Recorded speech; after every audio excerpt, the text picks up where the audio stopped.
Hello, welcome. Thank you so much for dropping by today. I am Nova and I will be trying to find some videos about my country, Madagascar, and reacting to them. Yay!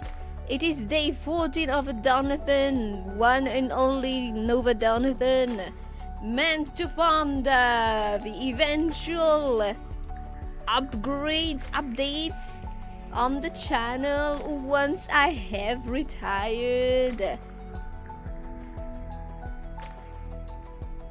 But yeah! Madagascar! Nova's country! The first thing that should come to mind when you see the word Madagascar is the country, not a silly little animated movie from the 2000s. And that is why I am here to ensure that you have relevant informations in mind when you think about Madagascar. If nothing else, think about Nova. Nova is from Madagascar. There was once a Vtuber from Madagascar that appeared on your, on your timeline somewhere, maybe, somehow. Or maybe you even searched up Vtuber from Madagascar and found Nova. That is relevant.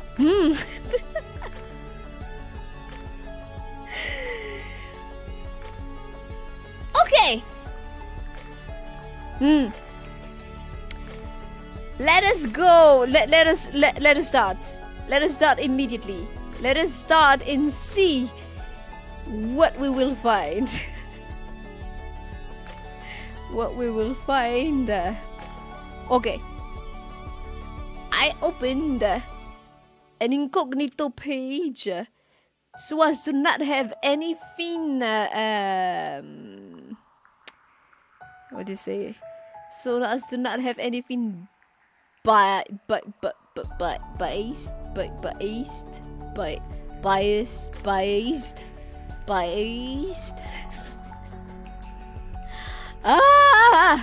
So as to not have anything biased, but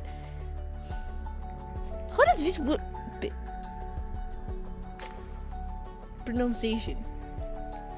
But bias. Okay, so it's bias and then biased. So as to not have anything biased, we will search Madagascar and see what YouTube serves us.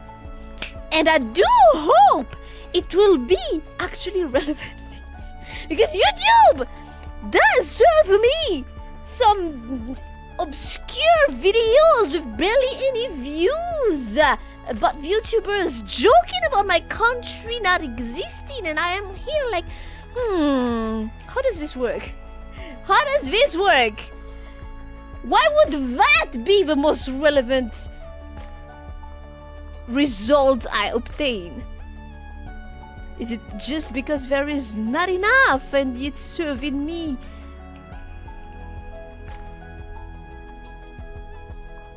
I'm not gonna.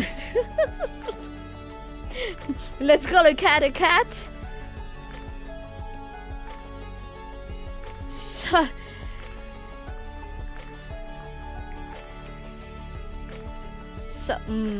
what's the word I'm searching for? Well, stuff that don't really have that much quality nor anything to them.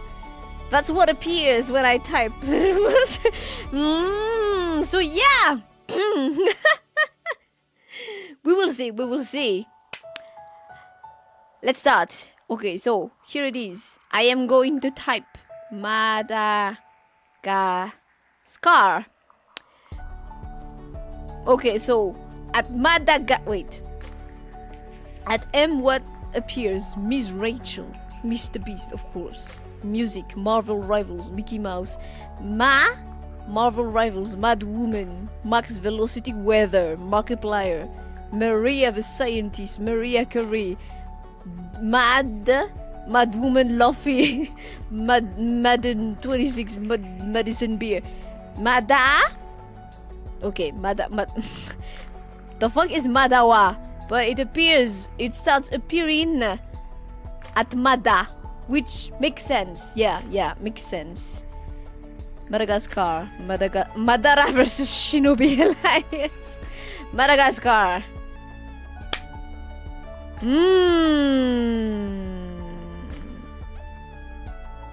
Lovely first result. Madagascar, one of the poorest and most forgotten countries that the media never talks about.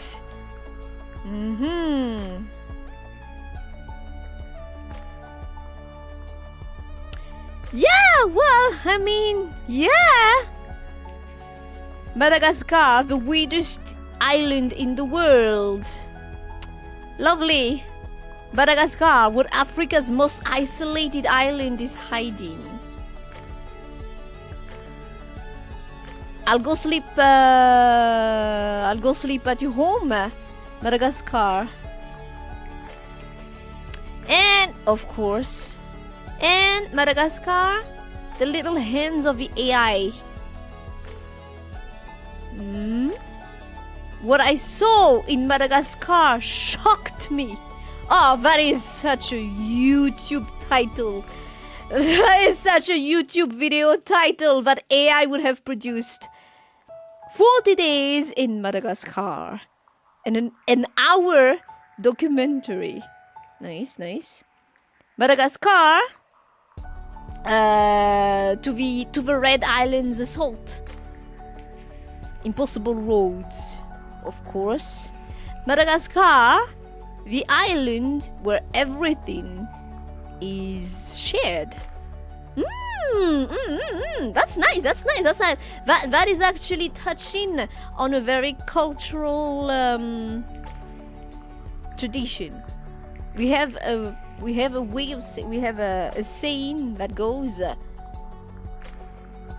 "Falalaray fanapan," which means okay, so Valal is a... God damn it, what's the name? What's the name of that fucking insect? Locust? Locust? Yeah. Grasshopper. Even if you eat only one grasshopper, you share it. It highlights how in our culture we just even if we have nothing, we share what little we have, because it's more important to us to preserve our relationship with others. There's a very important word that would be very hard to try to translate, because all of our words encompass many meanings. There's the famous fiavanan, which encompasses the meaning of family, but really just in general your relationship with all of the society, be it family, neighborhood, friends. And we put that's like a big priority in everything, always preserving that famous fiavanan.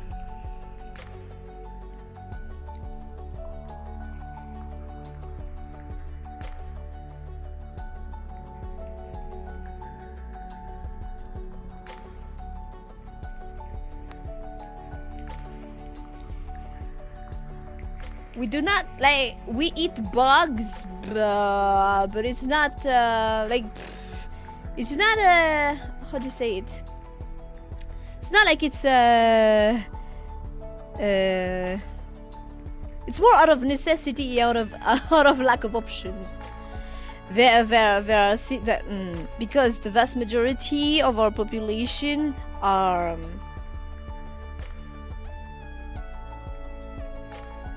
into agriculture, farmers, and there are seasons in which nothing grows.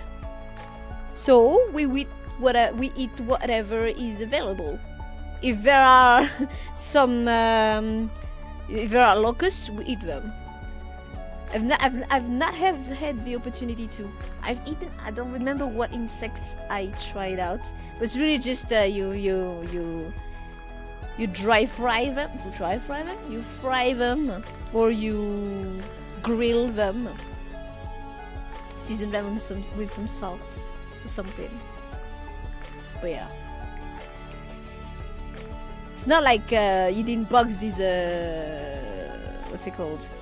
A staple or anything.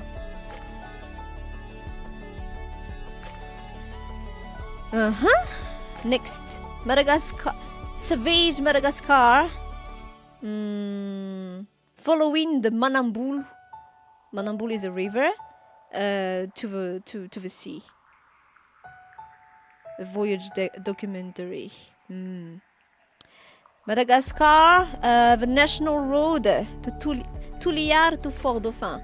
Tuliar and Fort-Dauphin are both big cities.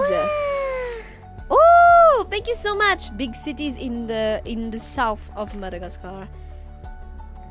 What was that? Thank you so much. Thank you. Oh! It's already halfway through the month. It is. Oh, thank you so much. Wait, what is all that? Oh, thank you so much. Oh, appreciate it. Thank you so much. What was I gonna say? I believe. Wait. So you must have unlocked some new individual rewards, I believe. Let me know if you'd like to collect them. I don't know anymore. Wait. So you were at, I believe you were at 20. And now you're at 41. Did I count that right? Which means you've unlocked. Which one was it?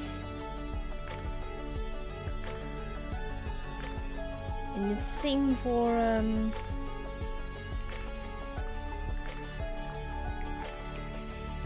I've been just on the bar, who I believe must have unlocked something too. Yes, Elena. If you'd like for me to say Elena, let me know. I'm looking in incognito mode to allow to not have any biased results.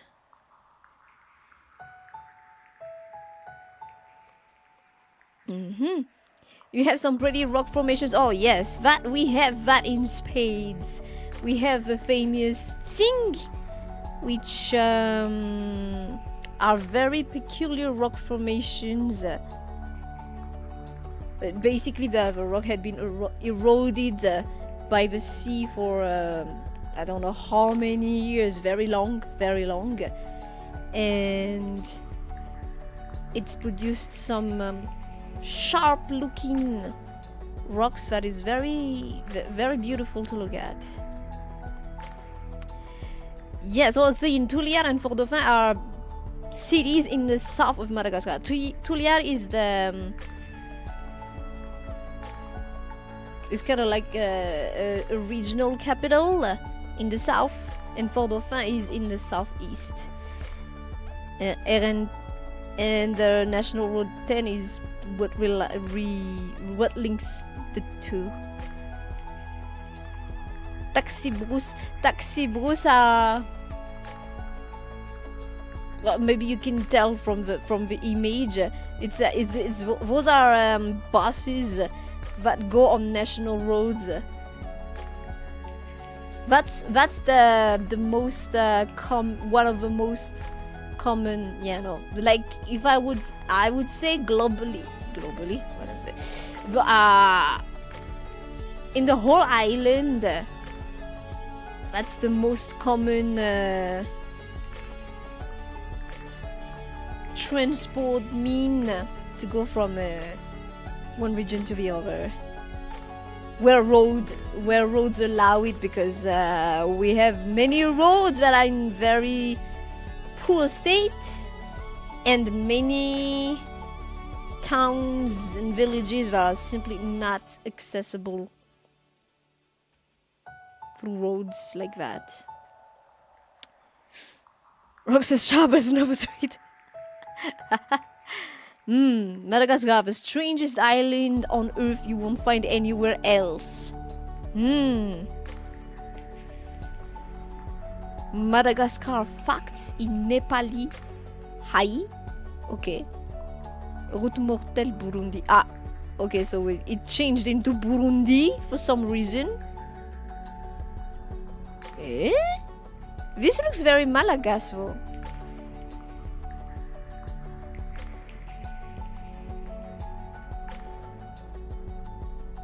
Burundi? Oh, well, as we say, there's some familiar pattern in African countries, I guess. Madagascar, luxurious and generous. Well, we have some really incredible landscapes. The most beautiful places to see in Madagascar. Aha! Top 11 Madagascar. Hey, that's a short video, 3 minutes. That could be interesting to start with. The roads of Madagascar. Mahambu in the east of Madagascar. Repairs of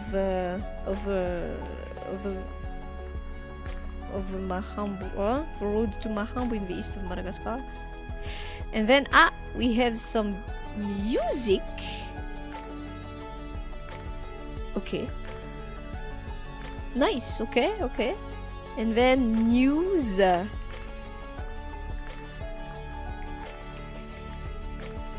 The last indigenous people of Madagascar. The Mikea.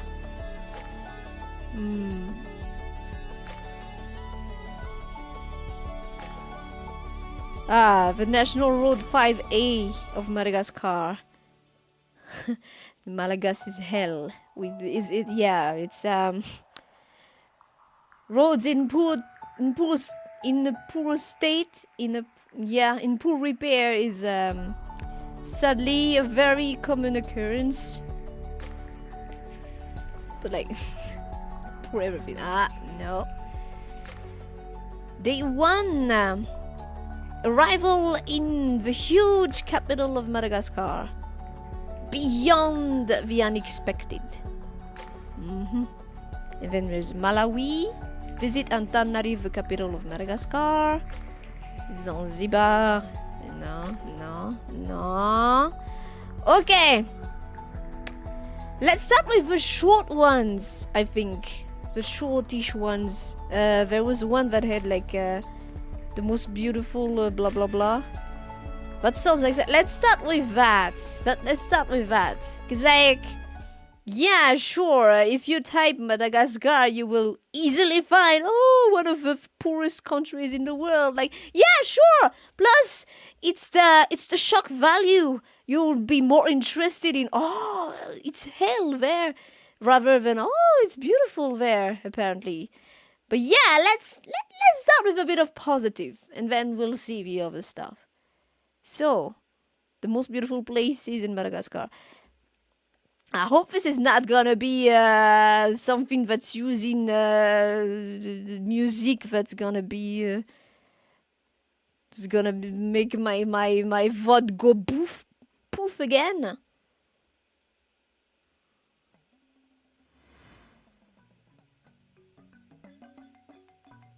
"11 places to make your trip to Madagascar enchanting." It's an AI The voice. adventure begins at Sing and Bara National Park. A spectacular limestone formation sculpted by erosion that forms a maze of sharp spikes as far as the eye can see. There they Thrill are. seekers can cross Wait. This is. You know what? Let's just shut the voice down now. Because it's I don't know, but it sounds like AI and it sounds super annoying. Subtitles. French. So it was auto dubbed. That's why. That's why. Yeah. It's auto dubbing stuff. That's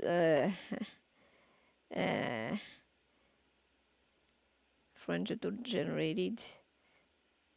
I mean,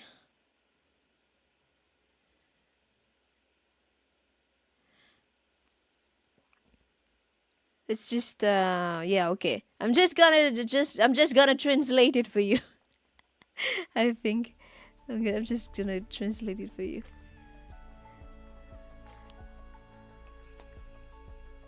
So,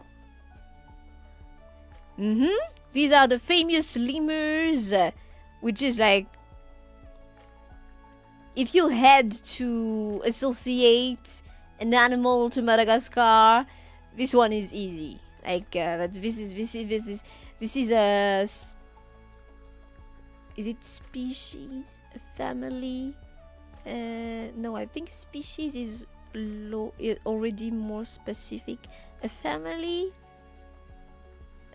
of primates that is only that is native to Madagascar. Of course, there are some zoos all around the world that might have had some, or over less legal ways to have procured the primates. But yeah, there are many species of these, but this one is the most iconic. The most iconic.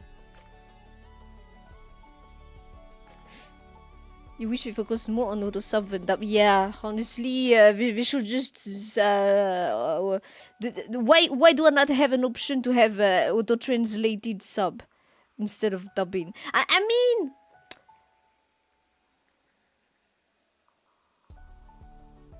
it helps for people. They should have both options. Actually, we should have both options because it helps for people who are not able to make use of one or the other, and gives the choice for those who can make use of both. But yeah, audio track. Yeah, but like it's auto dubbed in English, and I do not want to listen to that. It just sounds off. But yeah, this is the. To go back to the video, this is the. God fucking damn it. What's the name of the species again? The lemur.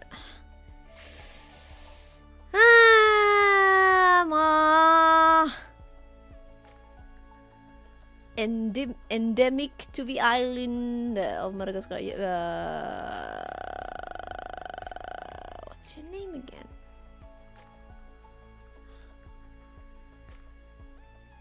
And plus there's a wide variety of them. I do not remember the name of the species. Whatever. If you type lemur, they'll be the first one to appear. So, this is the thing. This is the famous thing. It's in the south. Well, there are two. One's in the south of Madagascar. This is the most commonly visited, I believe, and the bigger, like more impressive. And there's one more in the north that is a bit smaller and easier to access. This one requires a bit of an adventure to reach. You know what? I'm gonna make the video bigger and then readjust afterward.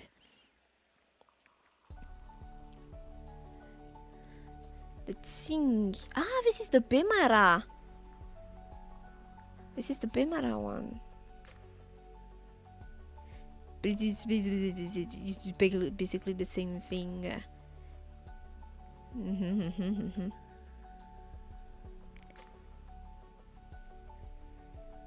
They have been eroded by the sea.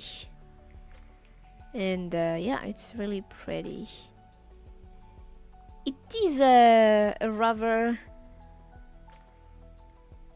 It's a bit of an adventure to go there because the place is rather isolated, and it's and the road is you need to go in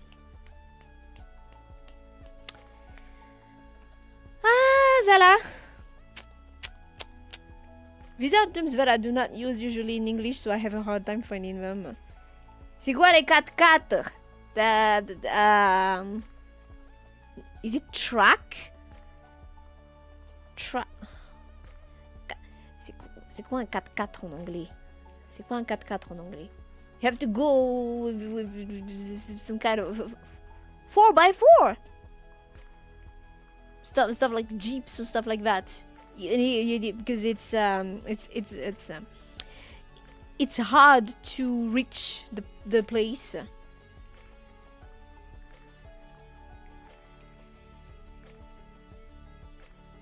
I had the opportunity to go there, and it took us something like one day from Murndav. One day to go there. One day to go at the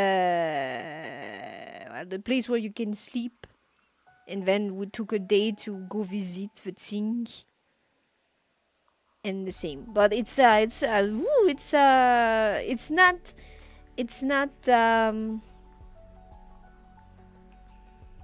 easily reached, and the hiking is not for people who are not too active, or it's not an easy hike. Let's say it's not an easy hike. These are the baobabs. There are some the baobabs are also fully originating from Madagascar. If you find baobabs elsewhere, they originate from here. This is the famous Baobab Alley in the south of Madagascar, in Murndav.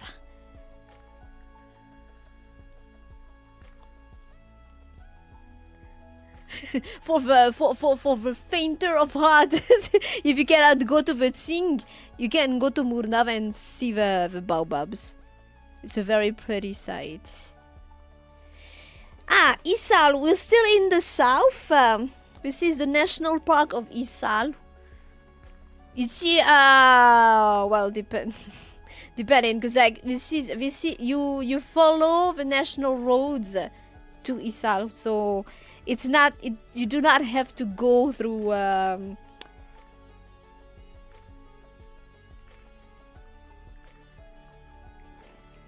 secondary roads, tributaries. I don't know how to say it. You don't have to go through dirt roads or what. It's all national roads, as long as they are in good state, which is, like I said, not always the case. Not always the case.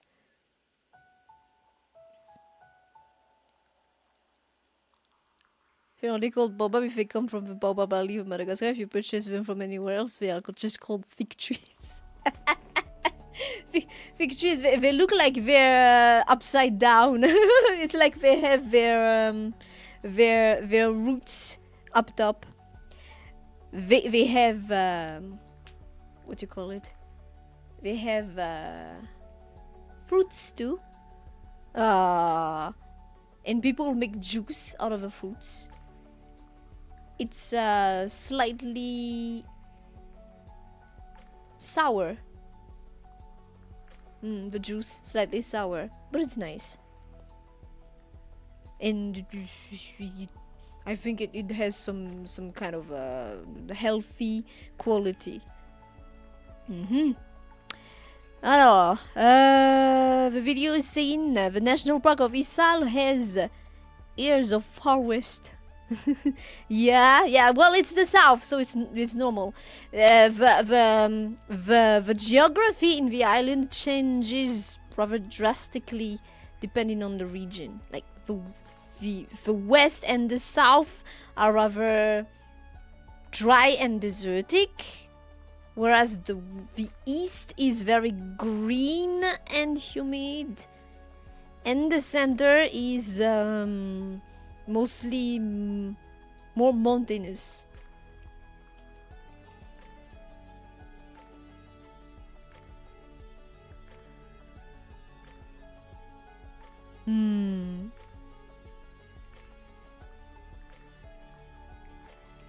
The Anza Reserve of the Anza. There are several I don't know, many. I don't know how many of them there are, but yeah, there are natural reserves where the fauna and the fauna is just living freely and is protected. So this is one such reserve.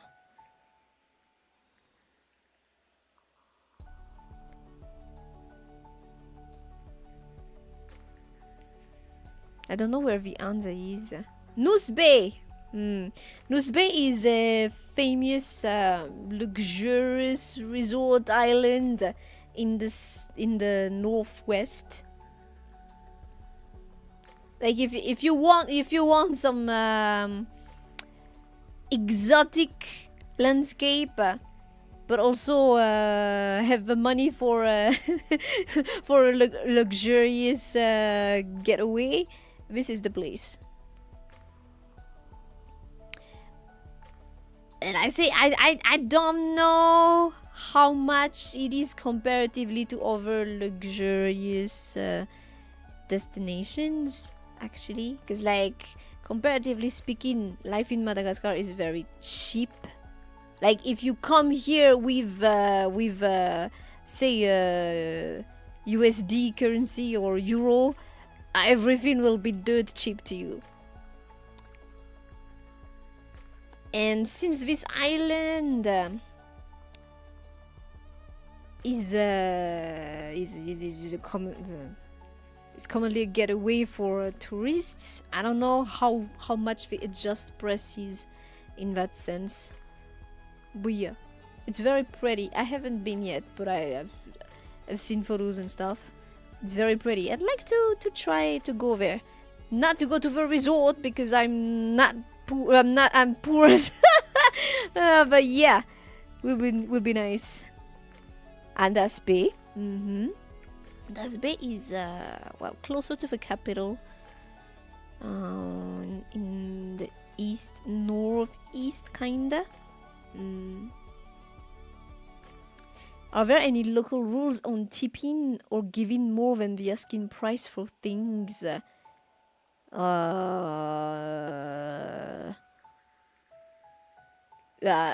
You mean if you were to give more, would you be frowned upon? No. No, not at all. People would probably welcome that. Well, depending, like if you go in very it's how do I say this?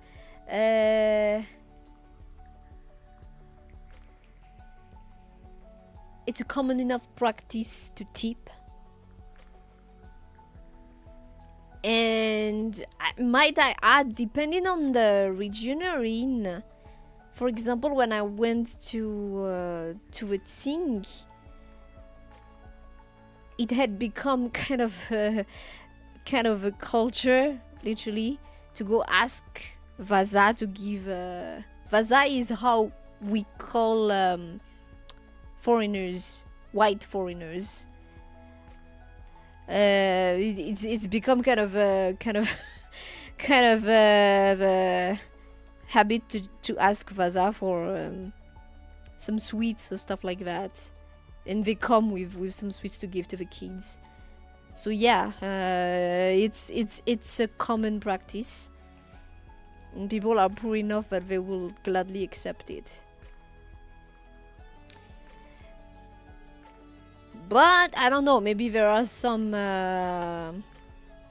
establishments where of high standing where it's not necessary. No, I don't think so. I don't think I've ever seen a place where I visited here where tipping is frowned upon.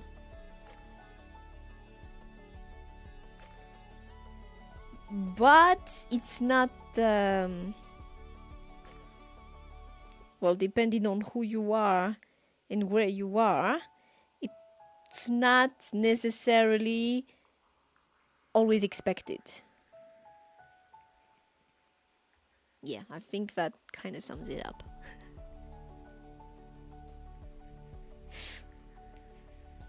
So, let's go back in Andas Bay.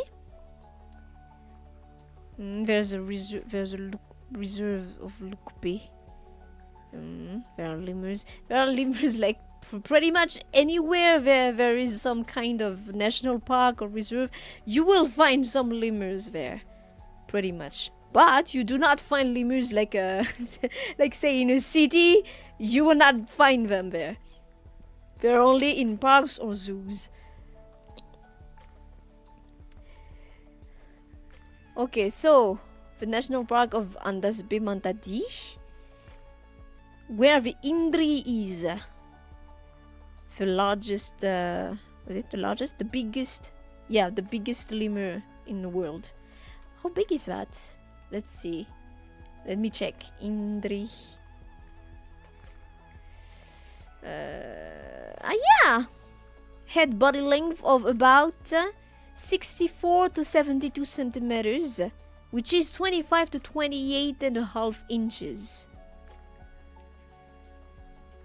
Ah, yeah, they're called the Babakutu. that's the Malagasy name, Babakutu.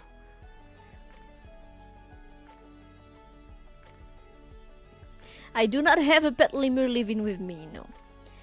It's more common to have to see pet turtles, maybe, actually.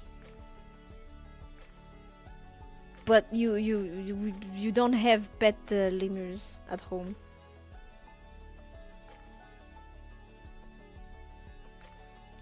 And what I say, it's more common to have the famous radiata, the turtle radiata.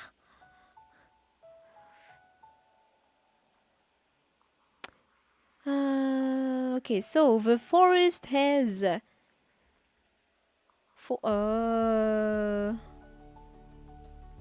some natural pools where an exceptional fauna and flora are thriving.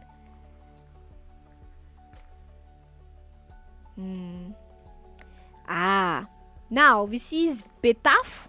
Betaf literally means many roofs, which is funny because there were not, until not so long ago, there were not that many houses in Betaf. We have many village and town names that are like, I'm not sure how that came to be, but it's mostly it's historical stuff. And you don't always know what the story behind it is. You need to ask locals. But yeah, Betaf is a town, more like town, I believe. It's not a big city or what. Although nowadays it has become rather big. In the south, not super south. You can see it's still green. You can see the rice fields, because we have rice fields where there can be, especially in the center, in the highlands, and in the east, northeast. Mostly you'll have rice fields everywhere, because rice is our base food. We eat rice every day, or We try to eat rice every day as much as possible. We use the price of rice as a reference for the cost of life. So Betaf is a town, a tiny bit in the south, slightly in the south of the capital.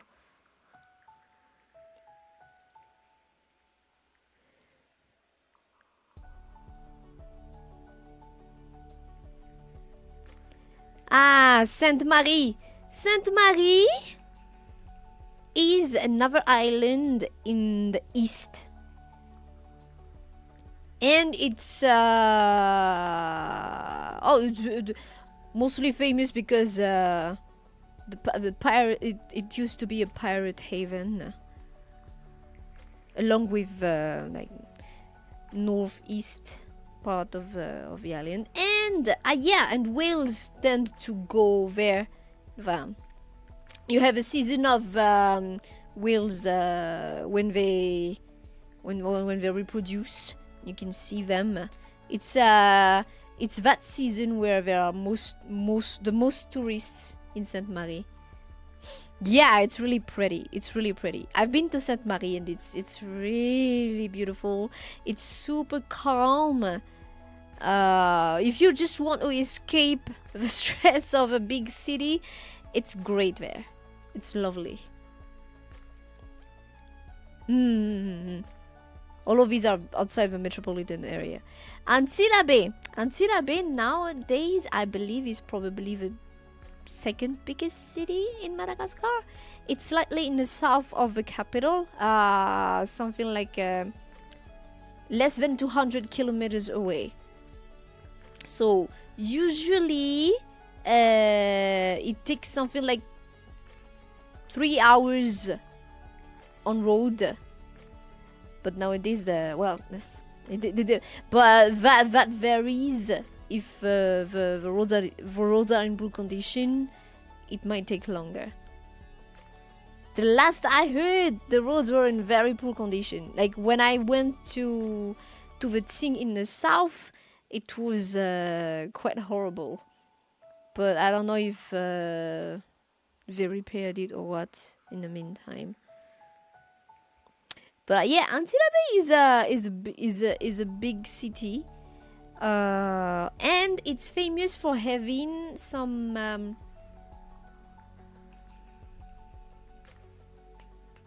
hot streams, like onsen, like the Japanese onsen, but not exactly the same. There were in the center, in the highlands.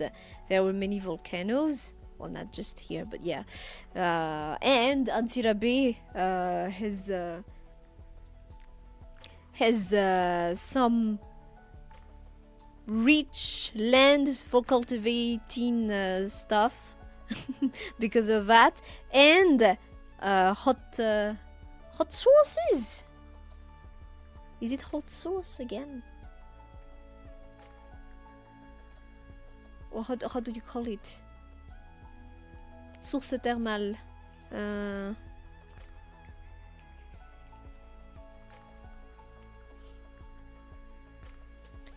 People visit Antsira Bay to try out their baths because it has the reputation to be good for your health. Thermal spring. Hot spring. There are hot springs in Antsira Bay. Is that a big church in the distance? Yes. There are many big churches here, like big cathedrals.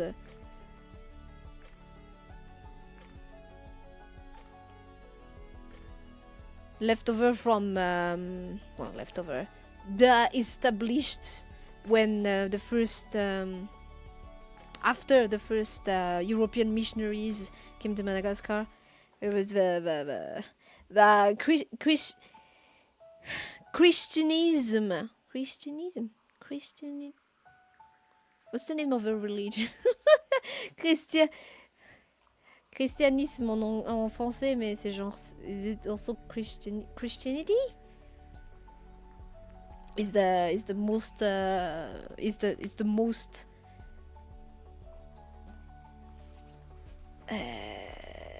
practiced religion.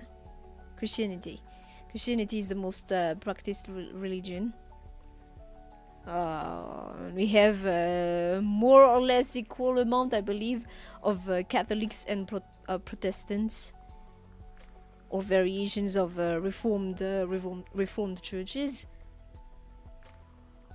The vast majority of people here are Christian.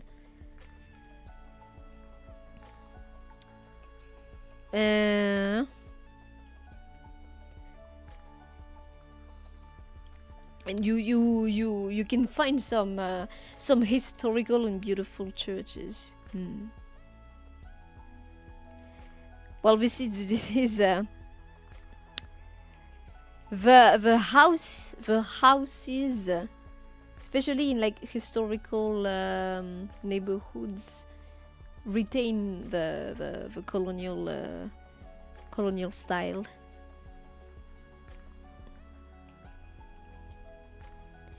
Yeah, and there are many cities, mostly outside of the capital, typically in Antsirabe, but also stuff like in Thomasin or in Mazang, where people use what's the name of these in English?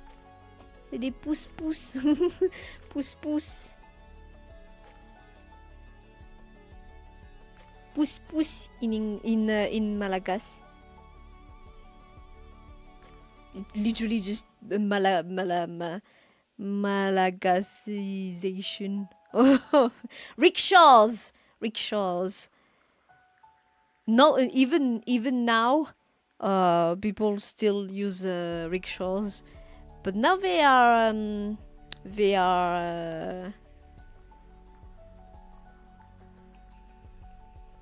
instead of being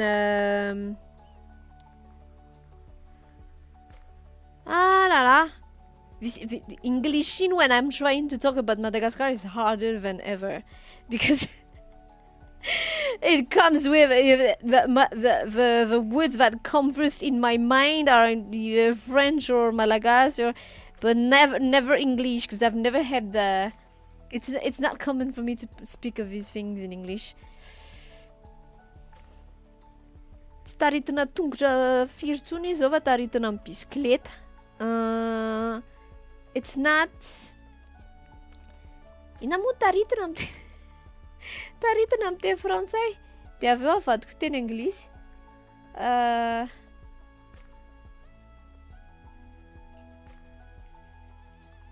My God, will Google be able to tarka?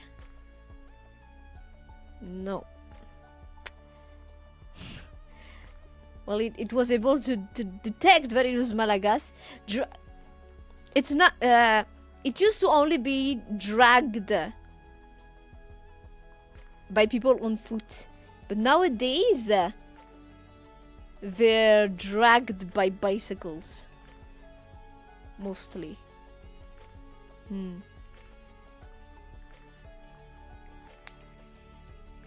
No, they're not horse-pulled. Horses are rare and more of a kind of more of like an attraction, as in people will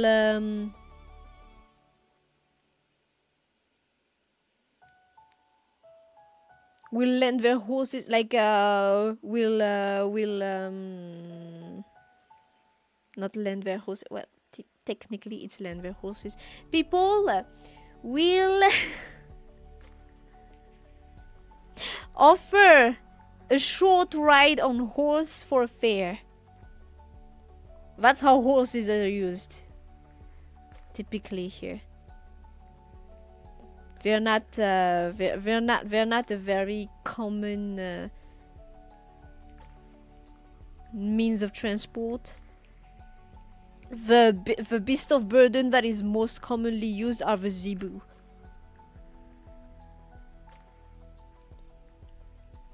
But we don't use, you don't see zebus dragging the rickshaws. It's usually people on foot or on bicycle.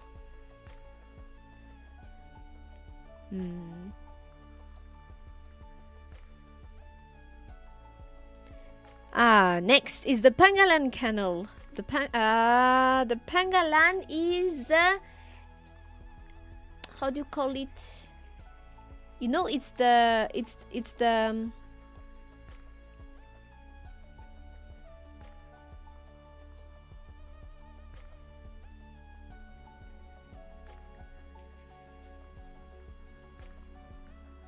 I don't think it's called a river, or is it? Well,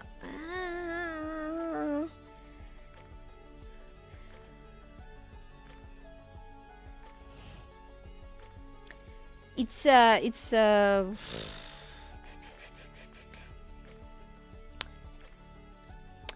it's a canal.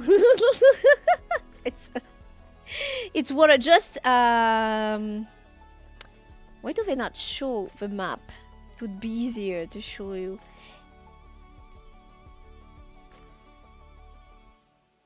It's following the east coast, but it's inside. There's still a stretch of land between it and the sea and the ocean. And there are some naturally formed rivers and human-made waterways in here. It's following the east coast for a rather long stretch. Yeah, extends for over 654 kilometers. 654 kilometers. So, yeah, a rather long canal.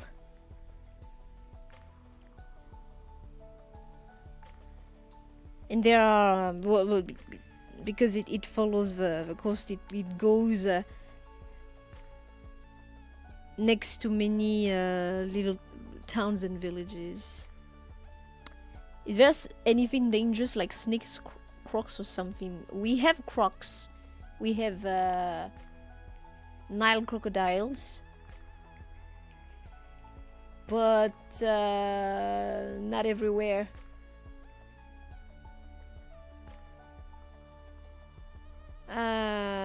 Most of the animals you'll find here are not that dangerous. Although I believe there are probably some venomous species, stuff like that. It's like they keep discovering new species, but it's mostly very small. We don't have the biggest animals you will find in Madagascar are zebus and crocs. Neither are endemic to the island. The biggest animals that are endemic to the island would probably be the foos, which is kind of like, are foos feline?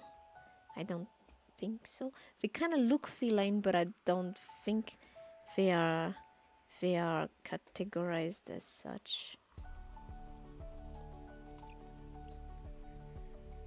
Cat-like mammal, says the Wikipedia. Yeah. Well, it's a carnivore. It's a carnivore, but it's not very big. Let me see. The Wikipedia says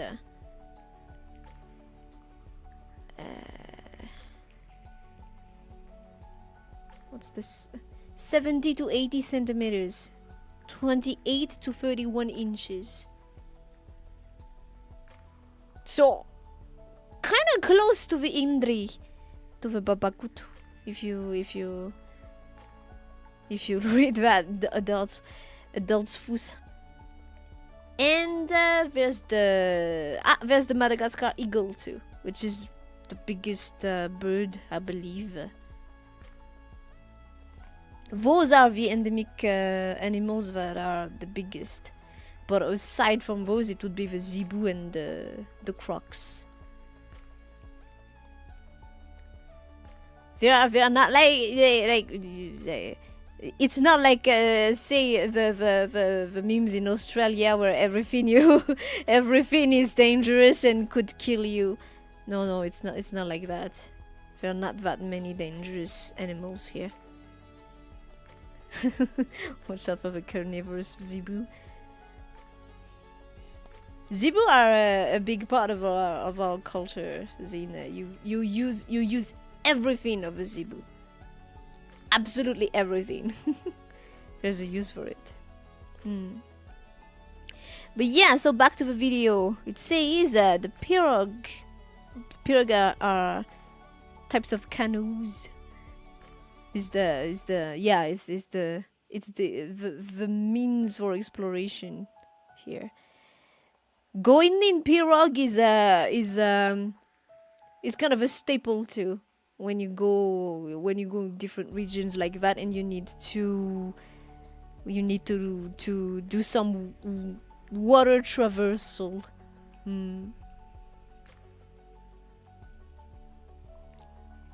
See, here is the sea. Here is the sea. And here's the Pangalan Canal, the Canal of Pangalan. There's a term for that, I believe, but I don't remember what it is, so I can't even search it up.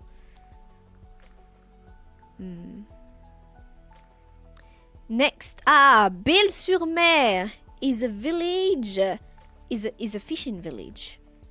Is a fishing village. So it has pretty beaches.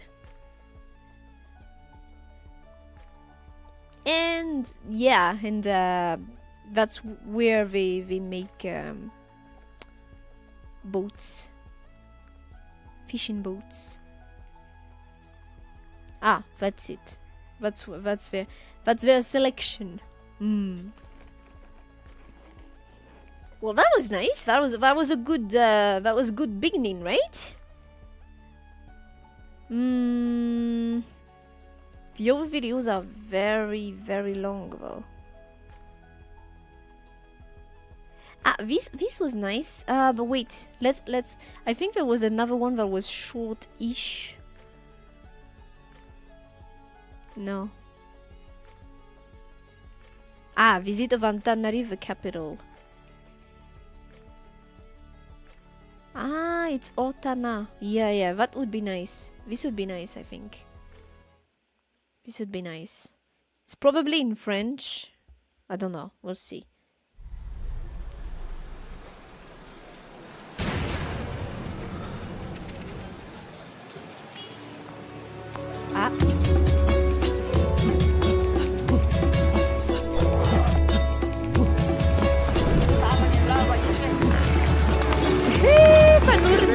That's the Fanur.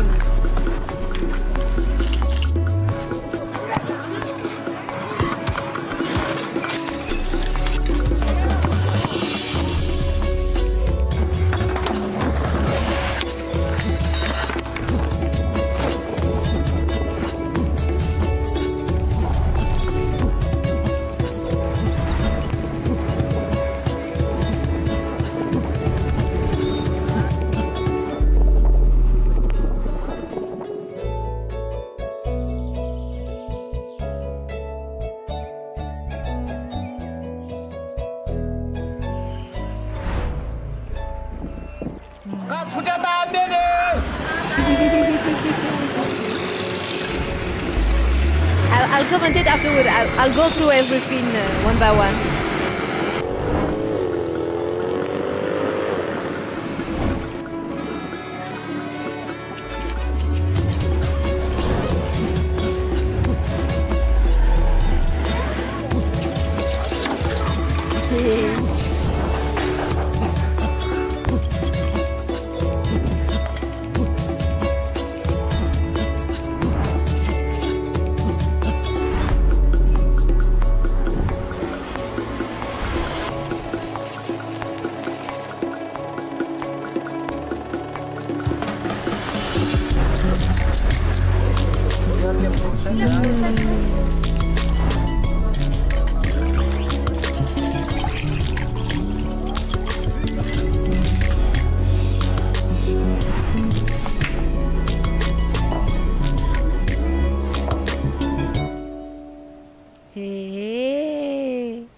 Nice. Really nice. Really nice. Okay. So let's go. Let's go through everything one by one. These are nice selection of typical stuff here. So, well, Ortana is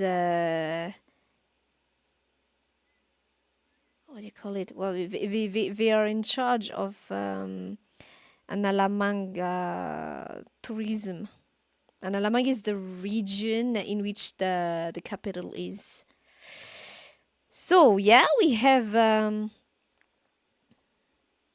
first Antananarivo, the capital, is a city that is at the center of well, it used to be shit, what's the name again? The Malagasy.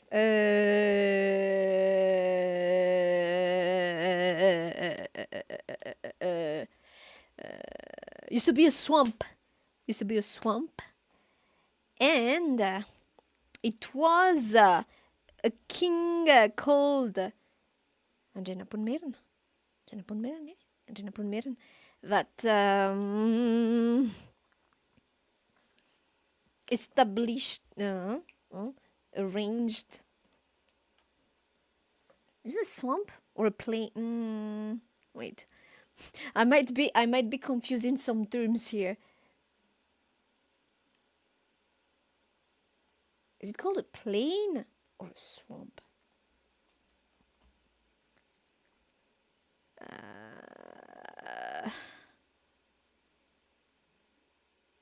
But to tell you that it's surrounded by mountains, by collines. Non, collines. Non, pas des collines. Collines, c'est quoi déjà en anglais? C'est pas des collines. By hills. The famous 12 hills. Hills. Yes, thank you. Hills. It was a swamp. It's swamp term, right? Yeah. Anjanapunmeren was one of the earlier well, not the earliest or what, but one of the earlier kings of the kingdom, the Meren kingdom, which was a kingdom here in the center of the island, and one of the famous ones, because he was one of the first ones to want to unify the land. A dream that many have had in different countries too, by the way. But yeah, and the capital is surrounded by hills, and this is the Ruva, which is the palace of where the later kings and queens lived in.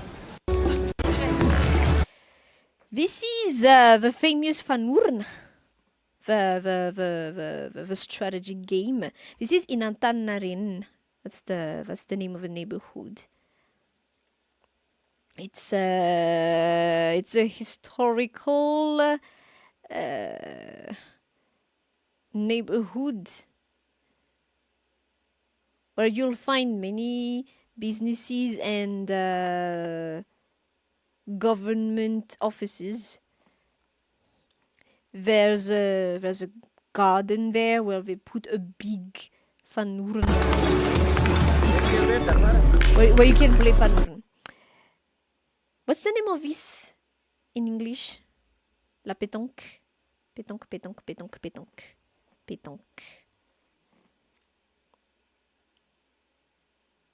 No, it's not bowling. It's this game.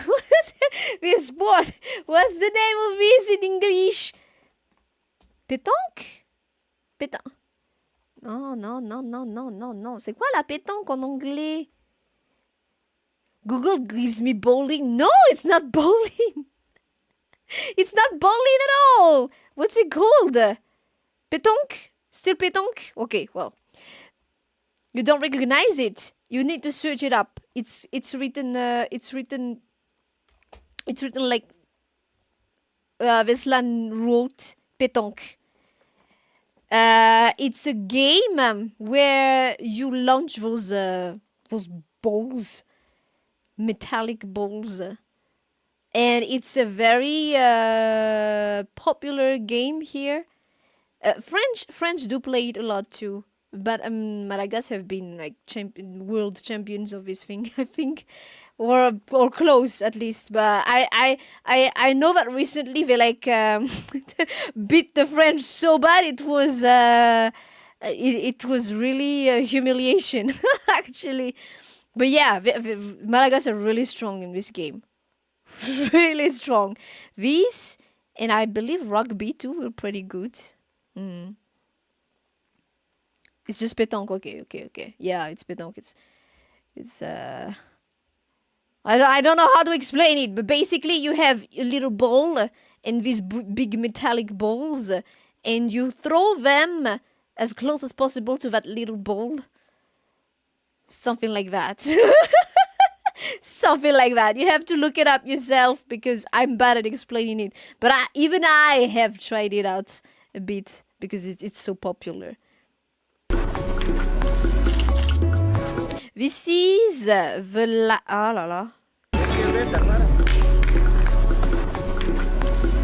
This is the lake of Anous.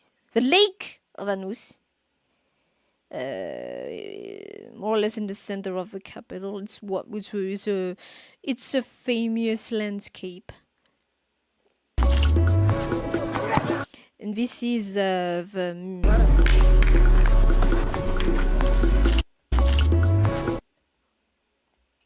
This is in Mamasna. That's the name of the neighborhood where we have this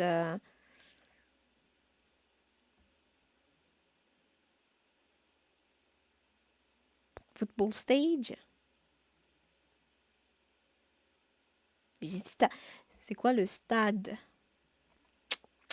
It's nice because this way I force myself to try to find the words in English and I cannot find them. Nice. Lovely. Stayed. Stayed. Ah, the word exists in English too. Oh, okay. What's the difference between stade and stadium? Is a stadium bigger? But yeah, this is where matches occur.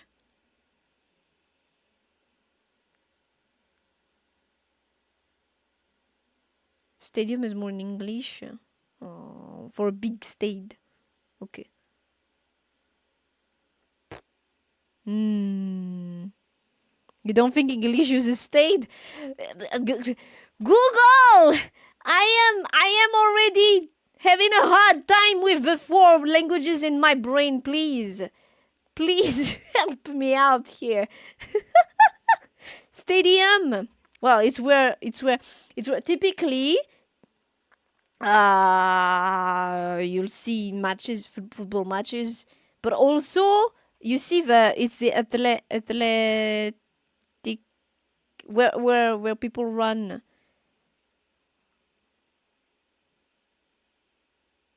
The athletic ring course. You can tell that Nova is an expert in sports. You can tell that Nova is an expert in sports. But like typically kids that have to do their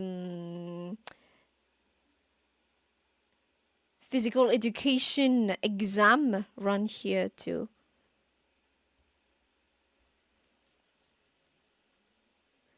Looks like stade is an English word, but you don't think you've ever heard it and used anywhere. Always stadium. Well, the more you know. Apparently the word exists. It's just maybe it's not used in the US. Maybe.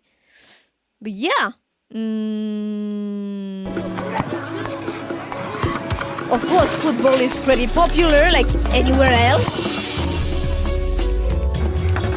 That was the national football team I believe I've said this before, but a bit ago, our national team was able to reach the quarterfinals in the African Cup, which was a big deal. And then what was it?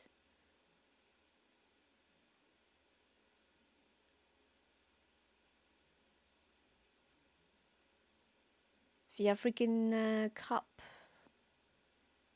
I don't know what's the difference between the two in English. There's the la CAN et la. There's the CHAN and the CAN. One is the African Cup and the other one is the champion. Like one is for national teams and international teams, as in for the teams that will compete in say the World Cup. It's not always players that play but it's players that play in different teams, foreign teams, but are from Madagascar, whereas the other one is only local teams, stuff like that.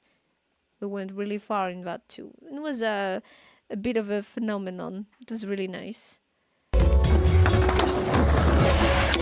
There's a skate park, yeah, in Tanmin.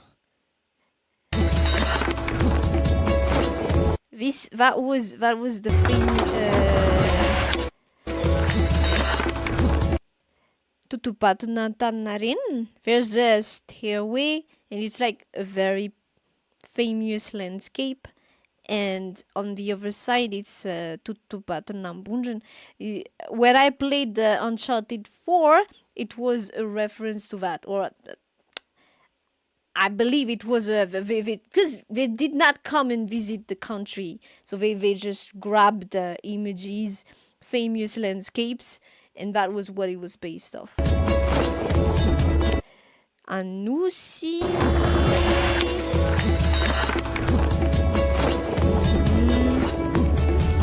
And those are landscapes for like the different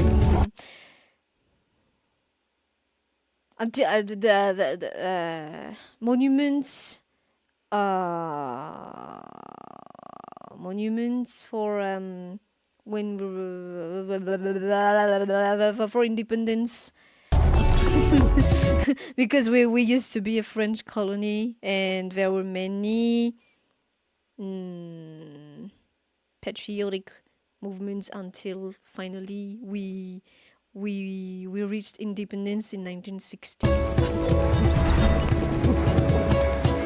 This is the Lake of Vanus, what I said earlier, famous landscape.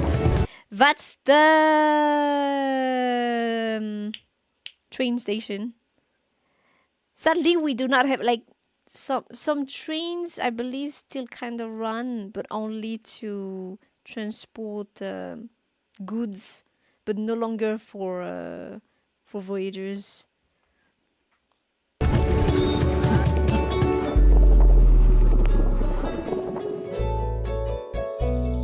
These are the hills where typically the royals and the nobles used to live.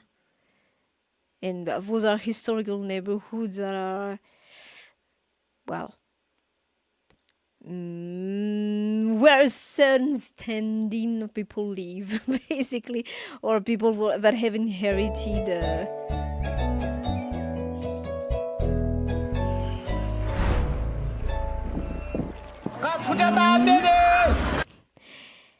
And these are the buses.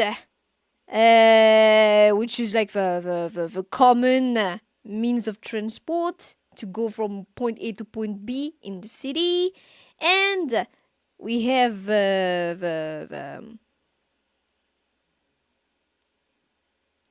what's the name of the person that takes your fare?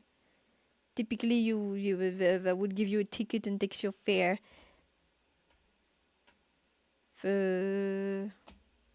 Le receveur, c'est quoi? Receveur de touche. Non. Receveur de, je sais pas, de bus en anglais. Bus receiver, bus. The ticket collector. Even though it's not, some buses, some bus lines have tickets and others don't. Just take the fare and they don't give you a ticket. Some of them do still give tickets. But that person, the person that takes the fare and gives the ticket, usually calls out where the bus is going. That's what you just heard. That's what you just heard.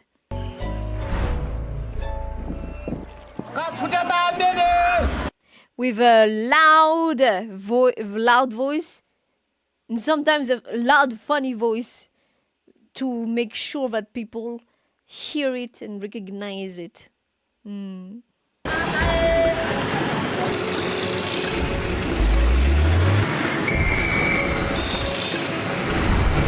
And well, we have an inordinate amount of cars and traffic jams. it's pretty common, and many people also go in motorcycles, so it's kind of anarchy on the road. Plus, we used to have light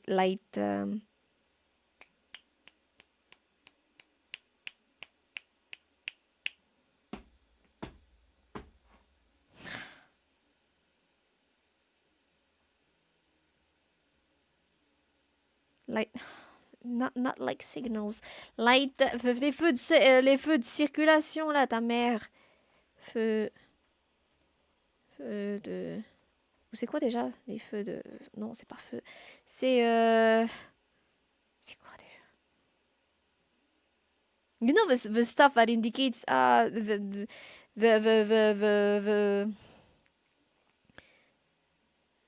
lights that have 3 colors. It's the name again. We used to have that. Way back when, something like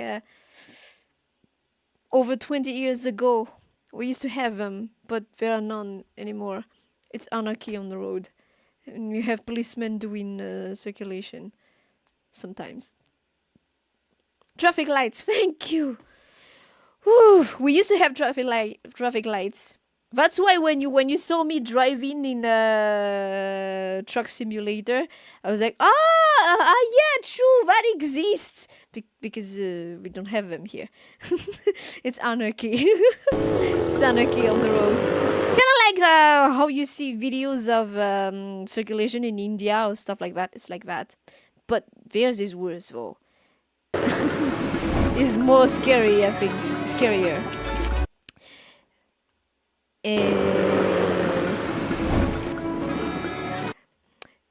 Those are well, they play traditional Malagasy music, but when I say traditional Malagasy music, it's more of a Highland Malagasy music, because we have different regions have different predominant styles.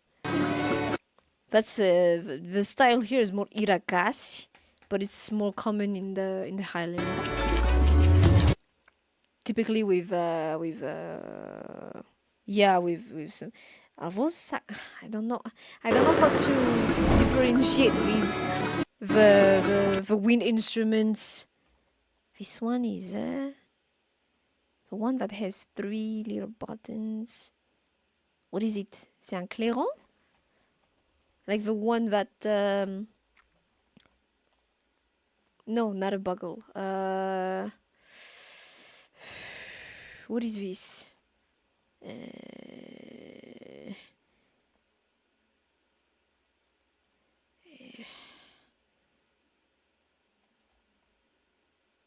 Brass instruments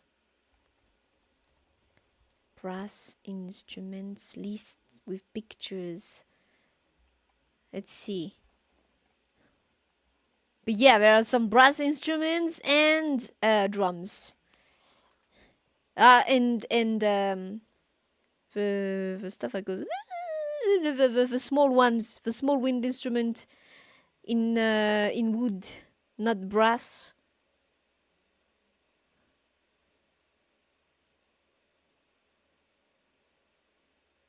Oh, it's a horn. No, it's a trumpet. It's a trumpet.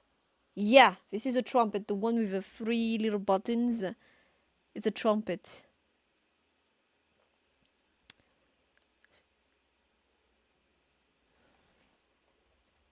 Flûte. C'est quoi la flûte en anglais? Flute. Ah, it's also called flute. No, but it's the it's not the one that goes horizontal, that you play horizontally, but the one you play vertically. But not a recorder. Maybe it's just I don't know. But it's in wood and you play it vertically. You blow in it and you play it vertically. But some also use the horizontal ones, well, the flute. Types of flutes and trumpets and drums, typically. This is how the market stalls typically look like, and this is the famous mufkasi. Oh, I'm not moving anymore. Nande. Okay. This is the famous mufkasi or mukar in certain regions, which is basically the same recipe at base. I cannot English today, I'm so sorry. It's basically the same recipe. And this is some coffee. This is a typical little cup, metal cup. This is very typical. This is what people would take for breakfast or for snacks. Kind of like a kind of brunch, maybe something like that.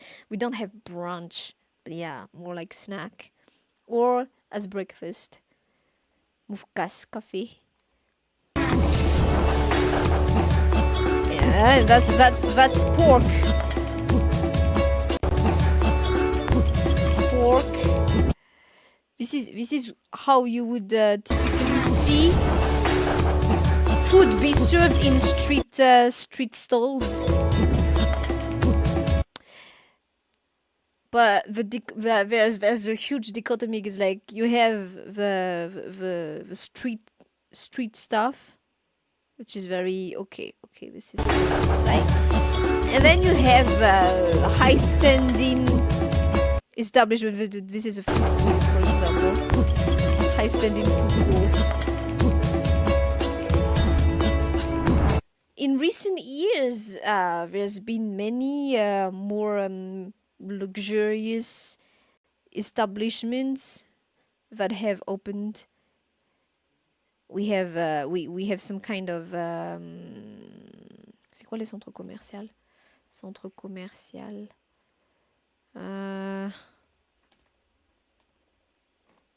Malls. Types of malls that have opened recently and offer different kind of standing as far as shopping goes. We even have cinemas. Well, one left, I believe, because the others have closed. And this is the life nights, casinos. I've never gone into casinos, so I don't know what it looks like inside them. If there are that many people in them. Like the most common sources of betting I see are stuff like PMU, the horse races. There's Bet 261, which I believe is also on horse races. But I've never been inside a casino here to know exactly what it looks like and how much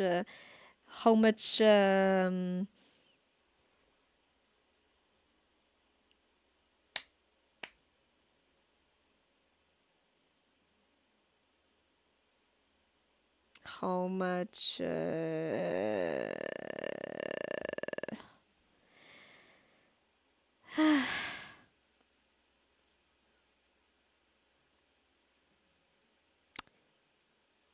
What really is? I know the word. It's like on the tip of my tongue, but I cannot reach it. I cannot grab it. It's right there. I was gonna say how much circulation, but no. How much traffic? How much traffic it gets? I don't know. But yeah, typical nightlife is like there are many street stalls with grilled goods and alcohol, of course, a ton of alcohol. And people, the people just sit around on benches or inside the cars. Typical nightlife. And there are bars and nightclubs with billiards, stuff like that. When you look at that, it's not that different from anywhere else. There are some peculiarities, there are some quirks, but there are many things also that are like, oh yeah, okay, you can see that. You can see that somewhere else too, anywhere else too. Antananarivo is the name of a capital, and it literally means the city of 1,000. Tanan is a city or town, and Ariv is 1,000, so a city of 1,000. It was meant to say that there were many people living there. Now it's no longer just 1,000, because it must be in the million now. The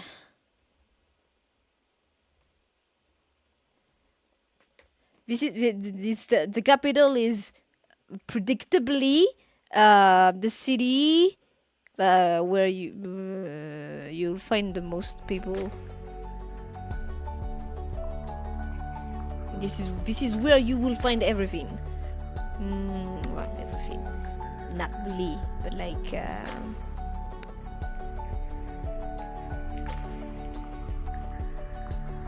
Not really, but you understand what I mean. I'm sure. So supposedly, estimated inhabitants of Antananarivo 4.4 millions. Yeah. Yeah. I can believe that easily. Yeah.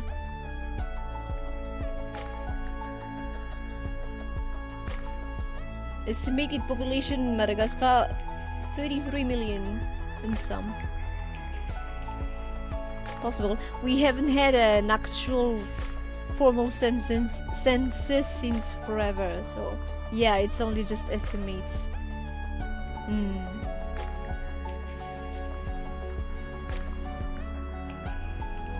Alright! That was nice. I see 10 unique animals found in Madagascar. That sounds like something we should check out.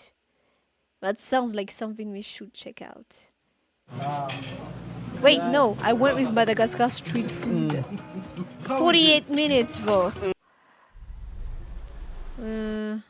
Maybe not. 10 unique animals found in Madagascar. Madagascar. Is that auto-dubbed again or no? English, French. No, it's not auto-dubbed. Let's try this one out. Madagascar has become increasingly popular for tourists in recent years, largely attributed to the DreamWorks series Penguins of Madagascar for drawing attention to the vibrant land and incredibly varied animals who live there. Did it, because so many people I see seemingly do not even register the fact that it's an actual place, and there are no penguins here. Like, did it really? Did it actually? Like, it seems like people that have seen that movie did not even register that there's an actual place called Madagascar. And as far as I remember, the movie doesn't really show that much. Like, yeah, first, they just haphazardly put everything together in one place. Like, I don't remember because it was a while ago, but I don't remember really precisely. But I remember having the thought, like, wait, those trees should not be next to those ones, for example. And so they're like, yeah, they put lemurs and fusa in there, but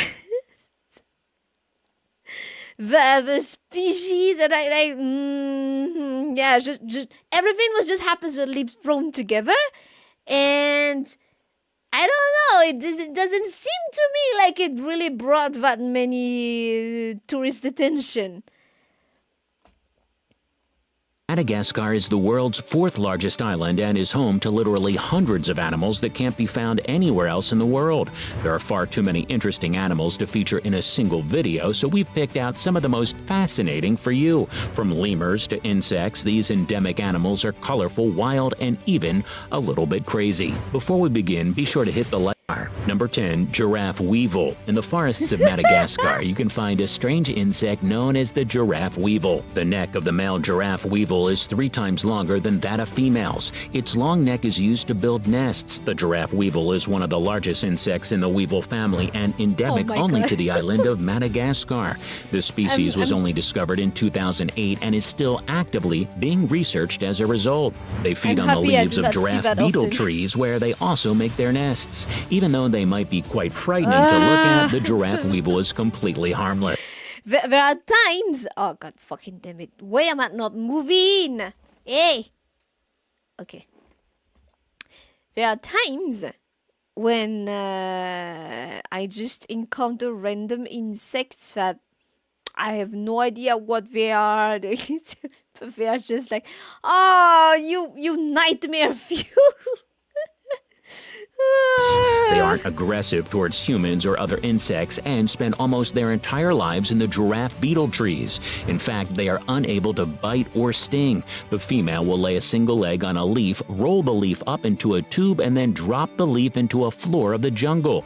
Number 9. Panther chameleon. Madagascar. Dude, take a breath. Madagascar is known for large animals, and the panther chameleon doesn't disappoint. Maybe it's I one of the could name- I largest don't know. chameleons I in the could world, resting at an average of 20 inches in length.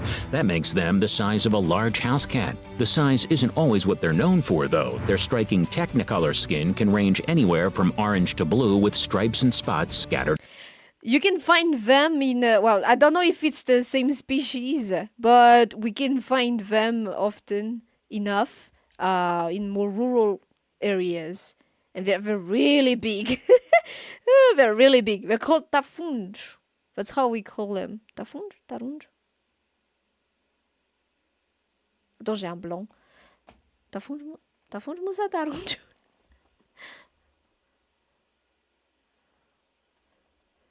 Can I even... No, tafunj is canon. God damn it! That's the problem. It will come to me, maybe. The mind bugs. The mind blanks happen in any language. Really. Of all the species of chameleons out there, the panther chameleon can change its color the fastest. Not only does it reflect the location of the panther chameleon, but its color can also change depending on the temperature of the island, their stress levels, and their health. Between its size and its glimmering colors, this animal is a well-beloved native to the island. Number 8. Sifaka lemur. Madagascar is well known for its lemurs. In fact, Sifak. That's how you pronounce it in Malagasy. Sifak. There are over... Well, at least in the Malagasy I speak. In the Malagasy I speak because you have to know that there are many dialects. You can tell that they have the same base, but we actually have a hard time understanding each other when we speak different dialects. So yeah. 100 species of lemurs on the island of Madagascar, many of which are endemic to the area and found nowhere else in the world. Among them is the sifaka. He does take a breath, but it's just is this a race, dude? Please.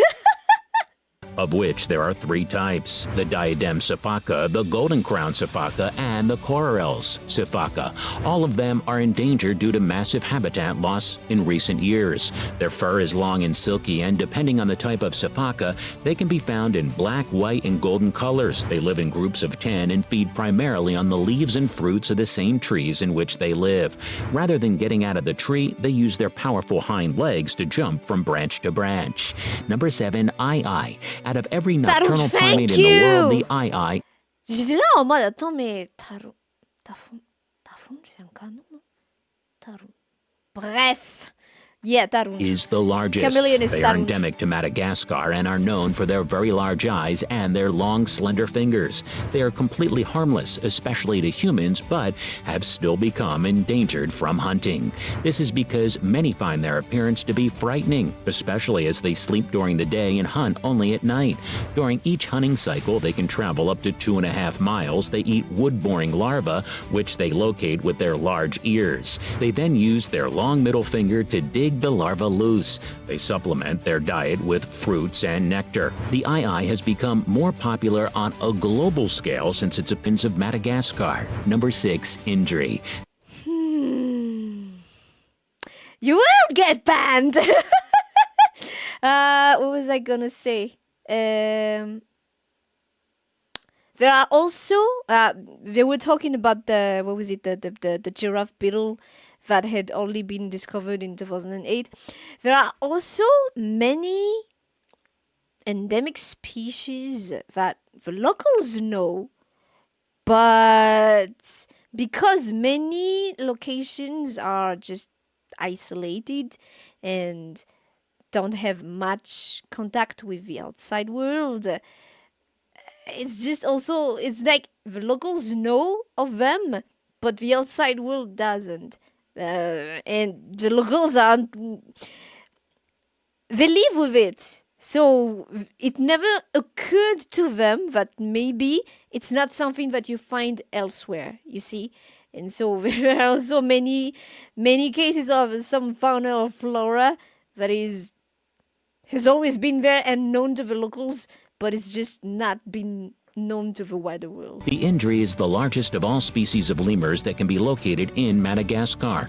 Unfortunately, they are highly endangered, with a population of under 10,000. They live in rainforests on the eastern island in groups of 8 large. Their high-pitched calls can be heard from miles away, filling the rainforest with eerie sounds. They can jump up to 10 feet at a time, traveling almost exclusively through the tree branches. Locally, they are known as babakoto. Their teddy bear-like appearance Babakutu.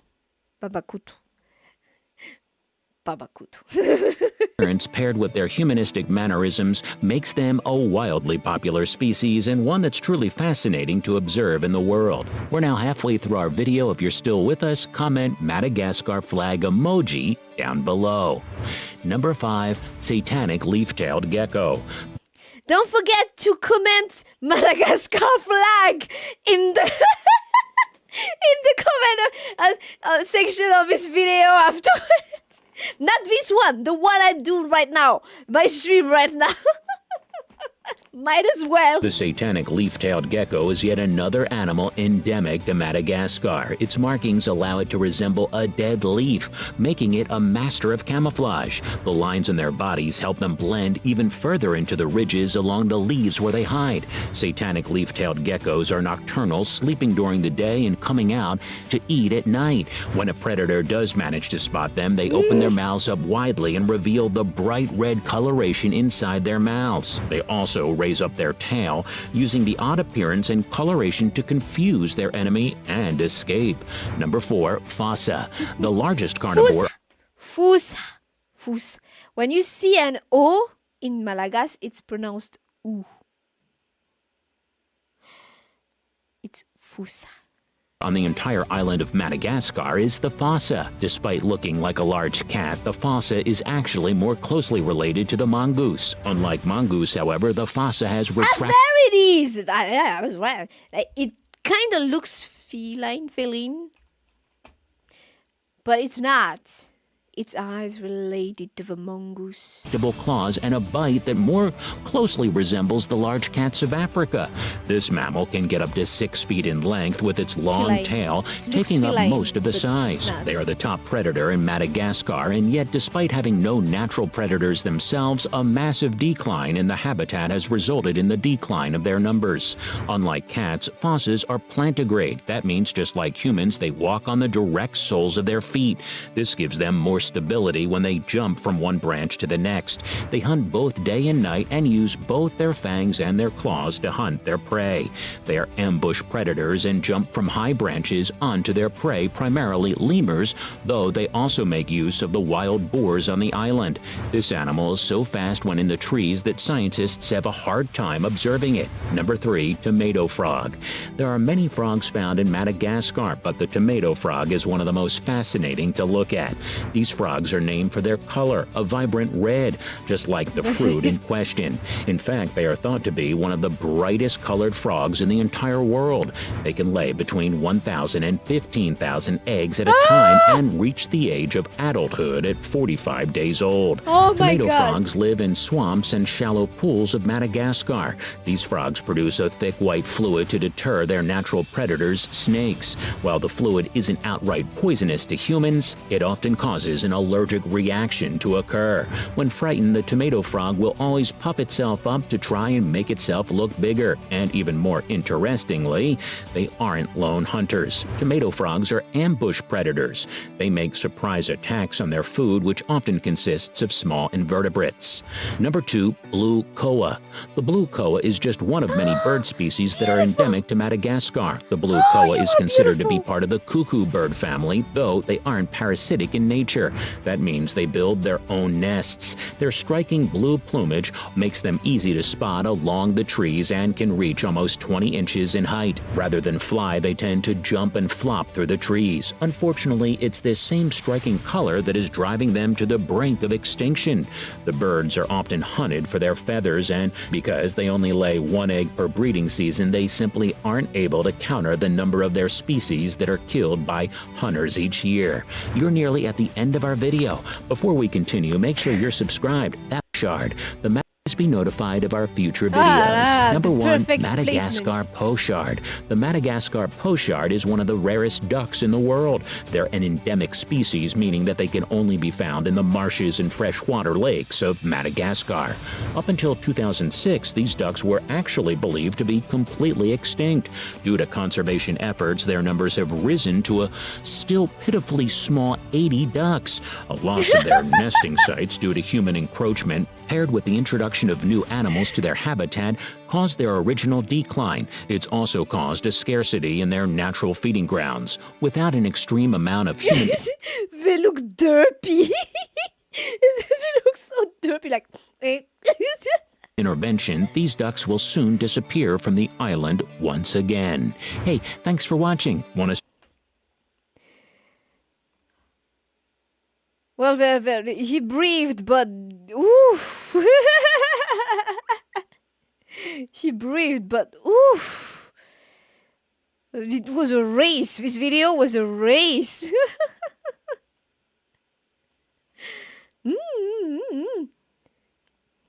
I was talking about the Madagascar eagle, Ankwai. Ankwai is how it's called in Malagasy.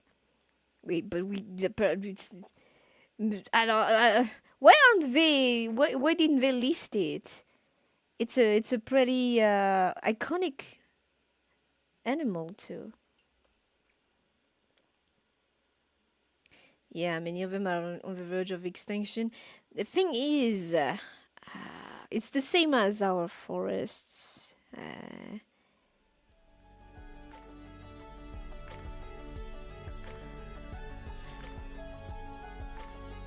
Many of our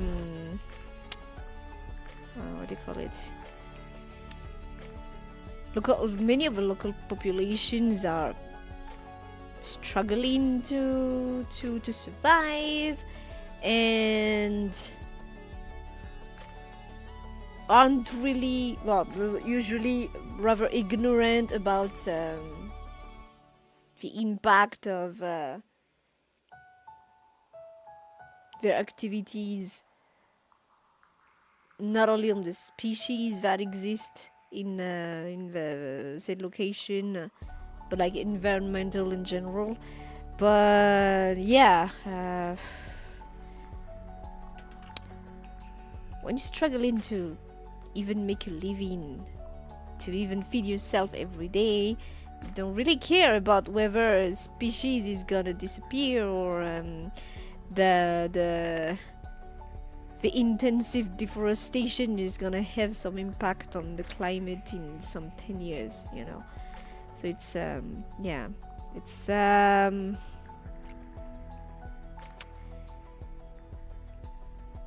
a sad thing that is not close to be finding any solution. We historically have had some very incompetent people in power, just greedy, and that sadly has not changed. So yeah, life in Madagascar is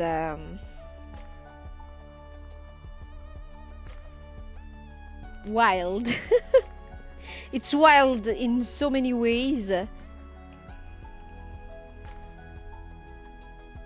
There are many things that are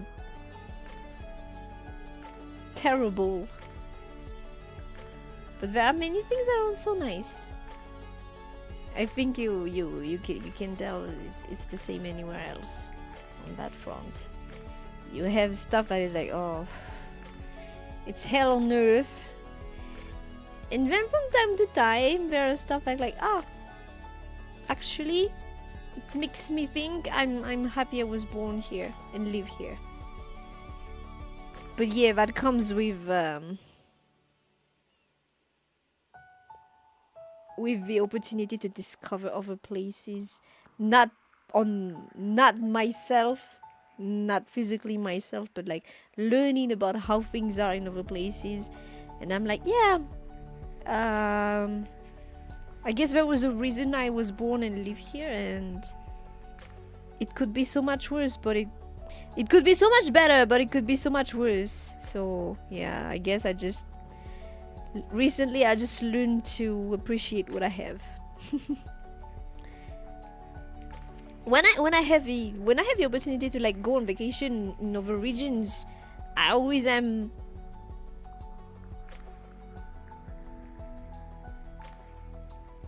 It always strikes me how beautiful this island is and how I love this place. But there are also many things that are very sad and I wish could change. But well, I'm just a nobody.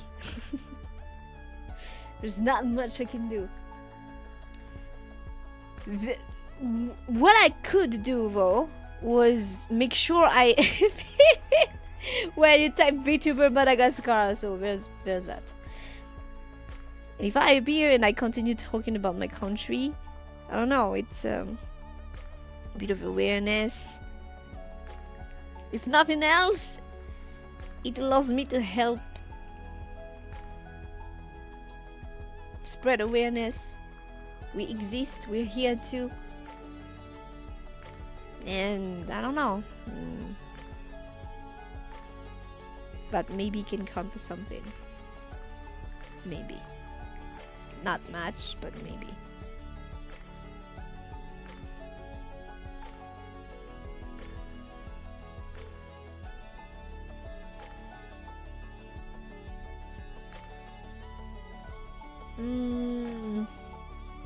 Let's see.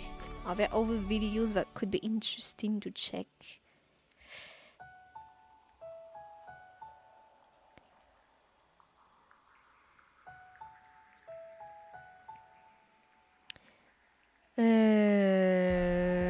Some short-ish video that could be interesting.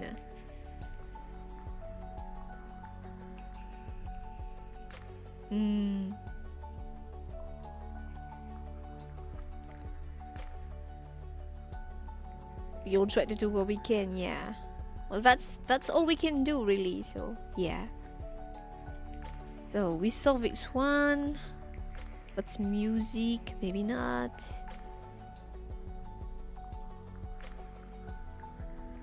The Mikea.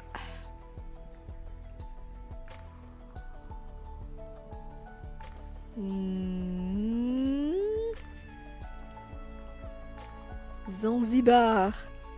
No. Summer in Madagascar. An almost 12 hours video for those interested. Unique beaches, baobab avenues, and untouched paradise with relaxing music. Okay. Street food in Madagascar. Ah, no, but it's 2 hours and 49 minutes video. Maybe not. Maybe not. 4K Ultra HD.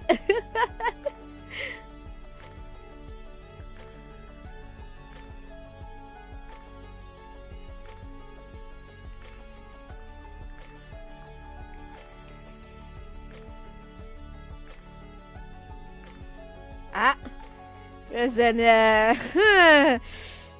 Madagascar, the island with confiscated riches. Until when?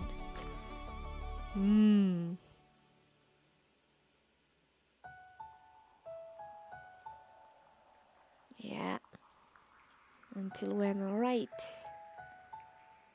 Madagascar, the last untouched wilderness. Gazoe fouine, Madagascar. Some news.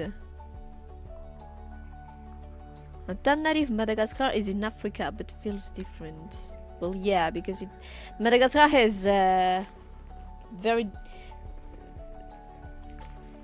I said this before, but yeah, for those who might need to hear it again, our population is a mix of Southeast Asian and African ancestry.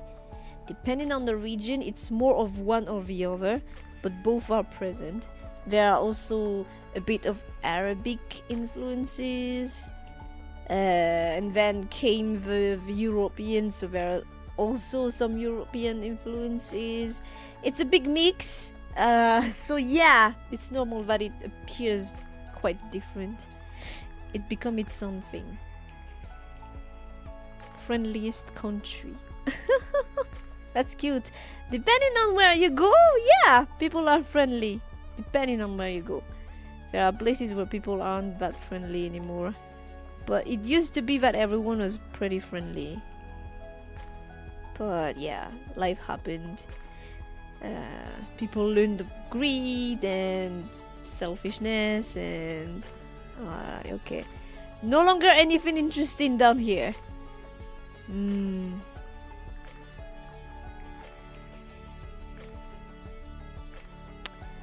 There's sadly also some regional... well, it was something that was it was a political tool.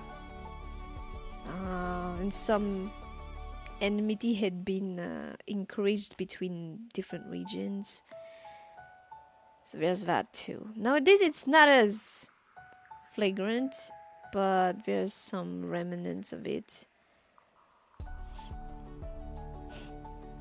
I was talking about the Fiavan and how we value preserving our relationship with our society before. There has been many efforts to destroy that, sadly.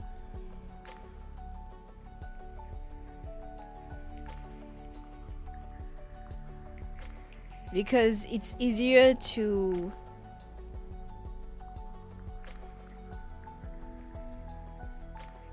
manipulate a people when they cannot trust each other. So yeah, I'm sure that's not something that is particularly new. That's a tactic that's been used elsewhere, but yeah, it's sad.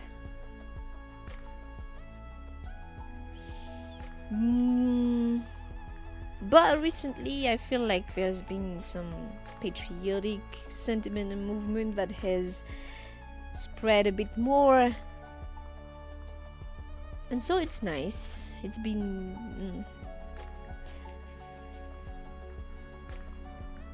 I don't really expect much to change, sadly, but what happened in September of last year has given me some kind of small hope that maybe down the line it's possible to see some change, but it's not something that's gonna happen easily or fast. Only time will tell. Yeah. Slowly, yeah. We are also like Madagascar, the land of Muramura. Muramura means, well, it could mean slowly, it could mean gently. It's that kind of meaning. And basically, it just means that we just take things as they come and make do with it. Yeah.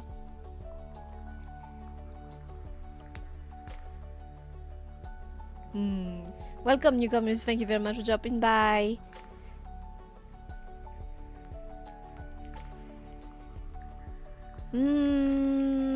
Is there some... Okay, so we saw some nice landscapes, animals.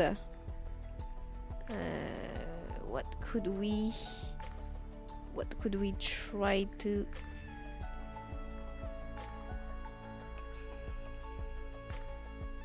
"26 minutes. Maybe we can try this one. Although it's in French, so I'm gonna have to translate, I think.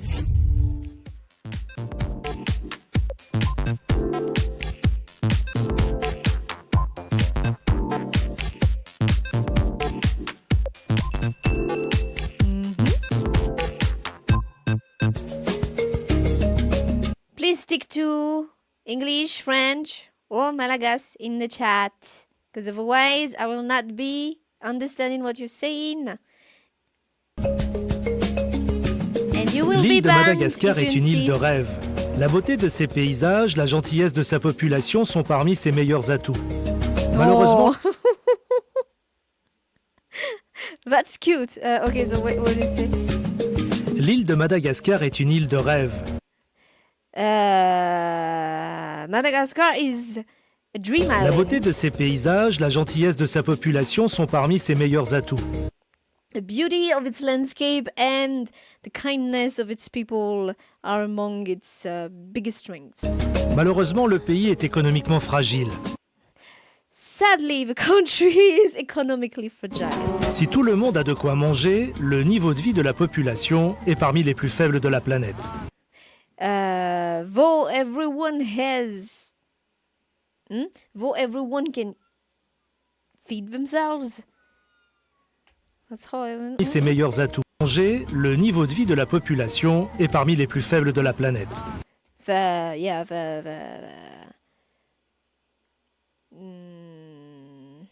C'est quoi le niveau de vie en anglais? Well, it's still the population is still among the poorest on the planet. Pour cette savoureuse escapade lointaine, je me suis arrêté à Nosy-Be, la grande île du Nord, prisée par le tourisme qui y génère une économie plus florissante. So he went to Nosy-Be, La terre est the dure à island I cultiver. talked about, in the northwest of the island. It's an island, like it's a small island on the northwest of Madagascar, like, you have the big main island, and it's a small island in the northwest. Économie plus florissante. La terre est It's a, dure à to- it's a cultiver et touristic, it's a touristic attraction, so the economy is better. They're thriving more. l'océan Indien ne se laisse pas dompter aussi facilement. C'est sur le marché de Helleville, la capitale de Nosy-Be, que j'ai rendez-vous avec quelqu'un que je connais.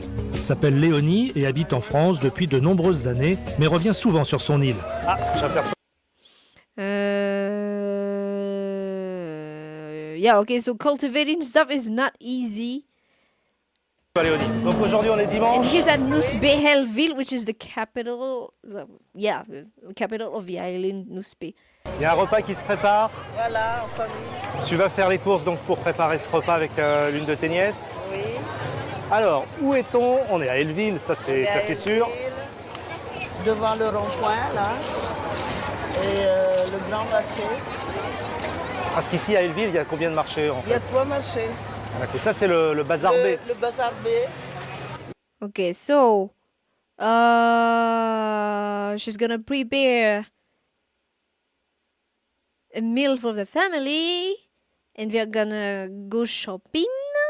And there are 3 markets in Helleville, and this is the Bazar B, which is typically would be the biggest. Il y I a un believe. autre bazar en Davakutuk, là plus bas. Et un autre à la sortie de la ville, là-bas. Alors je sais que pour les gens ici, faire son marché c'est très important, donc ils viennent souvent, enfin pratiquement quotidiennement même. Quotidiennement, parce qu'il y a... pour avoir le produit très frais. So Et people typically buy produce every day to have it Parce que fresh. c'est pas tout le monde qui a And because not everyone can un make réfrigérateur stocks. pour accumuler les denrées ou faire des provisions. Et donc on le fait ça quotidiennement. D'accord. Et donc là sur ce marché, Not everyone has a fridge to stock the. qu'est-ce qu'on peut trouver? On peut trouver to tout ce keep qui it est fresh. nécessaire à faire la cuisine? Tout, de tout, oui. On trouve de tout, aussi bien de la vannerie, on trouve de tout. Mais il est organisé comment? C'est-à-dire, bon, on va les voir après, hein, mais il est organisé comment? C'est par zone, par secteur, le secteur des poissons, le secteur des... Secteur de poisson, viande, poulet, oui, oui. Voilà. Bon, alors tu sais ce que je te propose, Léonie, je vais te laisser faire le début de tes courses Oui. pour préparer le repas. Moi, je pars de mon côté et puis on se retrouve. On se retrouvera à l'intérieur? Il n'y a pas de problème, à tout de suite. Ok, à tout à l'heure. Tout de suite. Les femmes, au visage couvert de masques de beauté, font leurs courses dominicales. Yeah, so it's something, yeah, but it's something that is rather commonly seen, especially on the coasts, like on cities on the coast, towns, cities, villages on the coast, is that women wear some kind of beauty masks. It's meant to protect and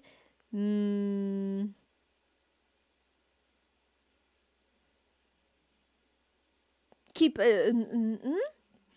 keep their skin nice. I don't know how to say it. It's supposedly to have a nice skin. Sunscreen basically. It's not so much the protection, as far as I know. It's not so much the protection. It's really that it supposedly makes the skin really pretty. And there's a joke. There are running jokes about how but they always wear it. So at what point are people supposed to actually see the pretty skin? So it's not so much the protection, but it's supposedly to have a very pretty skin. Les femmes, au visage couvert de masques de beauté, font leurs courses dominicales. Je ne devrais pas perdre Léonie car le marché, le bazar, n'est pas très grand. Sur l'un des côtés, ce sont les bouchers qui proposent leur viande. So this is Oh là là, the meat. Ça aiguise sec là. Non, ça c'est pour maternité. Quoi. Je suis professionnel. Oui. Alors, ici, c'est de la viande de quoi? C'est de la viande de zébu? Des zébus, machin. Zebu Et meat. tu connais la différence entre la viande de zébu et la viande de bœuf? C'est la même chose? Ouais, c'est la même. C'est la même. Même qualité? Oui, c'est la viande de... There's only zebu here, so that's beef. That's beef. Oui. Et alors, qu'est-ce qu'on vend comme morceau ici? Pour ça, on vend avec les kilos, quoi. Un kilo, ça coûte 5 milliards. Et avec quoi, c'est 100 os pour le boucher. 5 milliards le kilo. Okay, okay. When was this video? 5 months ago. Huh. All right.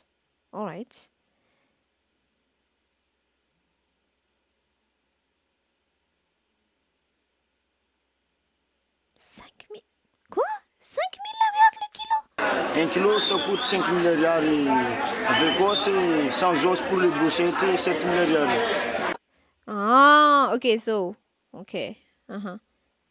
180 euro for the meat with the bones, and if it's without bones, it's 250 euro. Avec quoi, c'est 100 os pour le boucher et 7 milliards. C'est cher la viande de zébu? C'est plus cher que le poisson ou pas? Oui. Ah, la viande de zébus, Madagascar, c'est trop cher pour le poisson. C'est quoi les morceaux? Compared to the price of fish, it's the beef is costlier. Especially if you're on the coast, you have access to fish easier. But zebu are harder to raise and get the meat off. Préféré? Le morceau préféré, c'est un tricot. Is zebu beef especially good, or have I not tried over beef? There's only zebu in Madagascar. There's only zebu. I've never tried anything else. I've never tried any of the beef type of meats.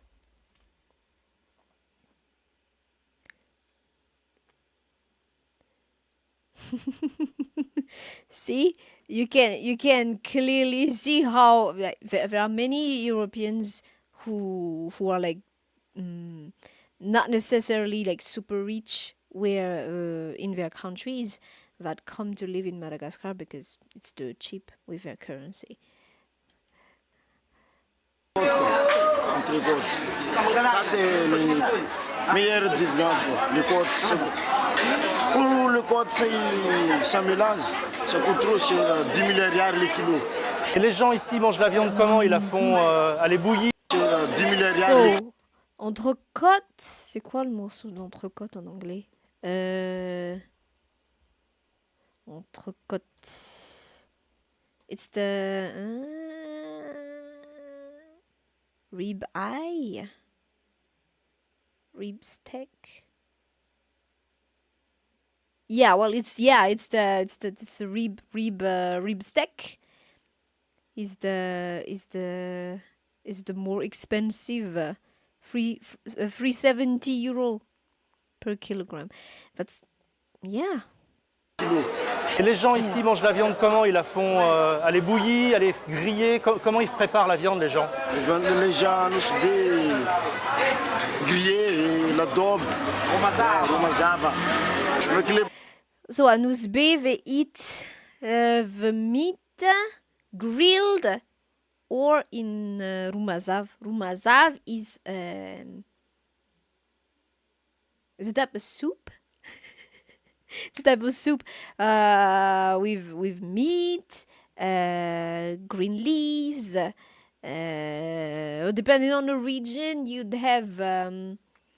might have some shrimps added to the stuff too. It's very tasty. It's very savory. Bread, le bread manioc, le bread mafanano. Oui. C'est bon. Il y a le fameux you add to the rumazav the famous bread mafan, which is I don't think you would know it, but that's what's it called. It's a type of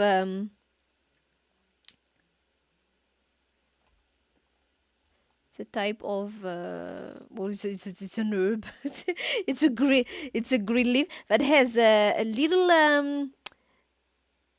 little flower, yellow flower, and it has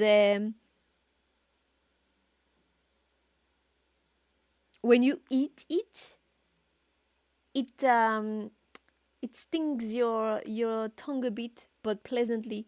It's almost kind of and anesthetic, yeah. Stew. Does that count as stew? I guess maybe. Cause stew is well,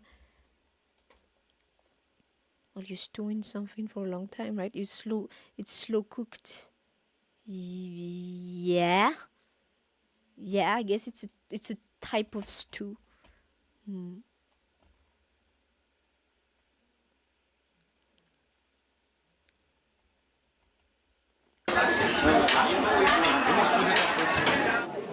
Le zébu se cuisine comme le bœuf. La viande est un plat de choix. Rares sont les malgaches qui en consomment au moins une fois par semaine. Yeah, so it's eating zebu meat is not it's more kind of a luxury. Like not everyone can afford to eat meat every week, for example. Voici une recette de zébu justement. Elle est pour 2 personnes et en voici les ingrédients. Ah, they're making a recipe. So, Voici une recette de zébu justement. Elle est pour 2 personnes et en voici les ingrédients. So,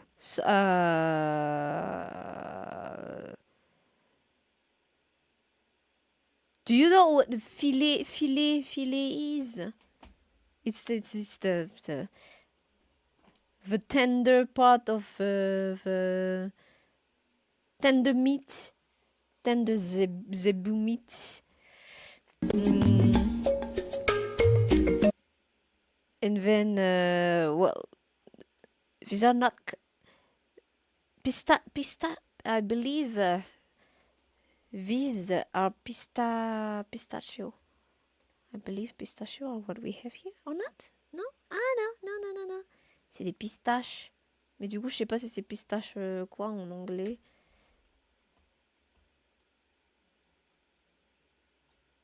Je crois que c'est des pistaches.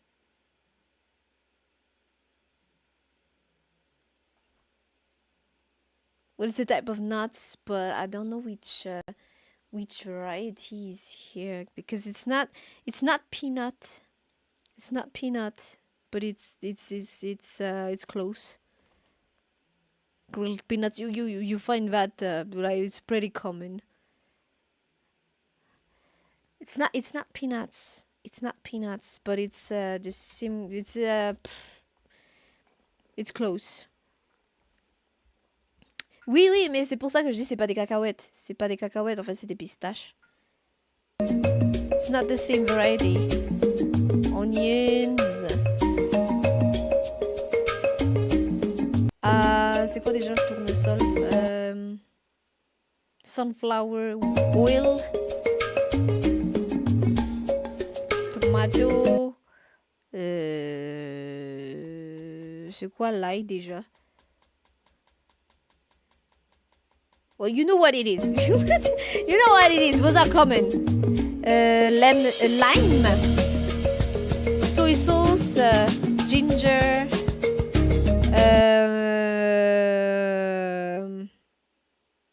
De la cive. Oh.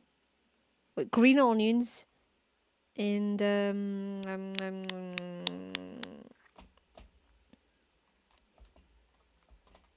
we call it piman in in Japanese, but it's c'est des poivrons.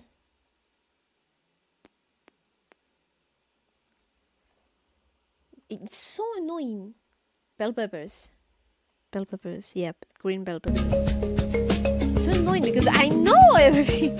And a green papaya.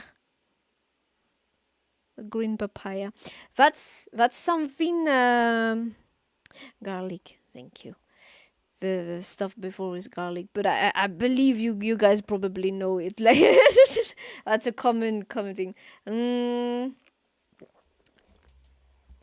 It's common. It's pretty common on the coast to like make green papaya salad. C'est le chef Nestor qui réalise cette recette. Il commence par découper les filets de zébu en cubes.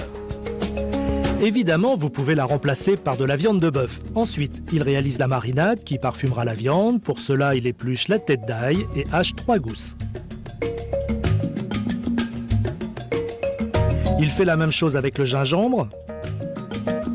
Il verse la sauce soja, l'huile et assaisonne avec le sel et le poivre. Sunflower and salt and pepper.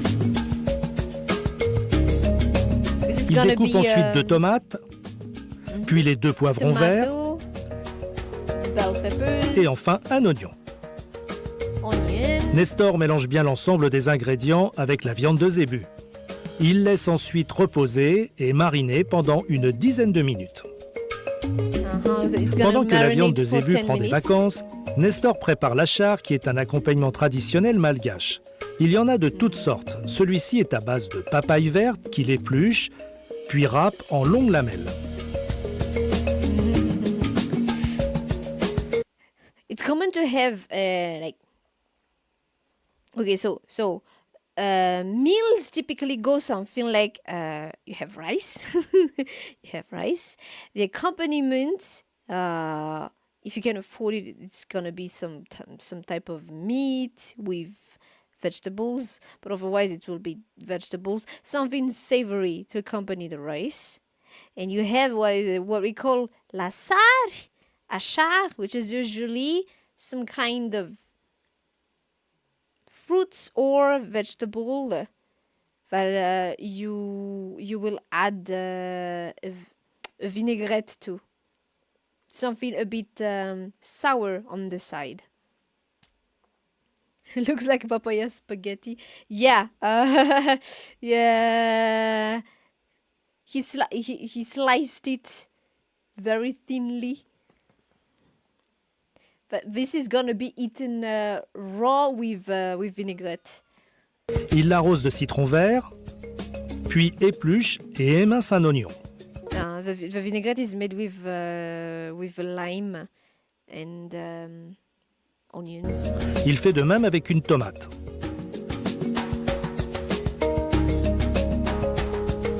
Il sale et poivre généreusement et arrose d'un peu d'huile. We typically have some sour sides and some spicy sides. As in, we don't typically add spice to our food directly. We have it on the side in a very small recipient. Be it déjà le piment.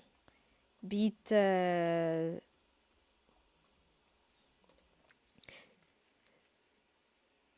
some type of chili peppers, stuff like that, or ginger that is marinated in vinegar.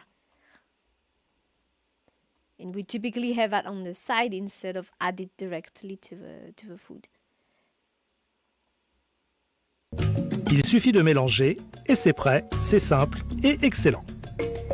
Pour apporter un peu de couleur et de saveur, il hache un peu de cive et l'incorpore à la préparation. Il est temps d'amorcer la préparation de la sauce satay, une influence asiatique. Il émince les derniers oignons et découpe une tomate. He's gonna make a sauce that has some Asian influence. Il réserve l'ensemble. La viande a maintenant bien mariné. Nestor réalise ses brochettes sur des pics faites de bois de cocotier. Il embroche entre chaque morceau de viande de zébu un morceau de poivron, un de tomate et un d'oignon. Les brochettes terminées, direction la cuisine pour la cuisson. Il commence par la sauce satay qu'il faut terminer. Il y fait d'abord revenir l'oignon qu'il a haché, puis la tomate, et après une minute, les cacahuètes grillées qu'il a réduites en poudre au mixeur. L'ensemble so cuit he une added the. It's called vwanz.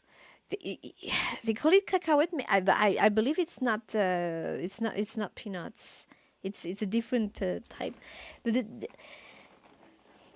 I heard it's called pistache, mais je sais pas. I don't know. Maybe it's just a variety of it, but it's not exactly peanuts. But yeah, so he grinded the peanut thingy and added it to make a sauce here. nouvelle minute, puis il ajoute un demi-verre d'eau. The entire preparation reminds you of Southeast Asian cuisine. Yeah, like I said, our people are a mix of Southeast Asian and African, with some Arabic and later European influence. Et laisse recuire 2 minutes. La sauce est prête.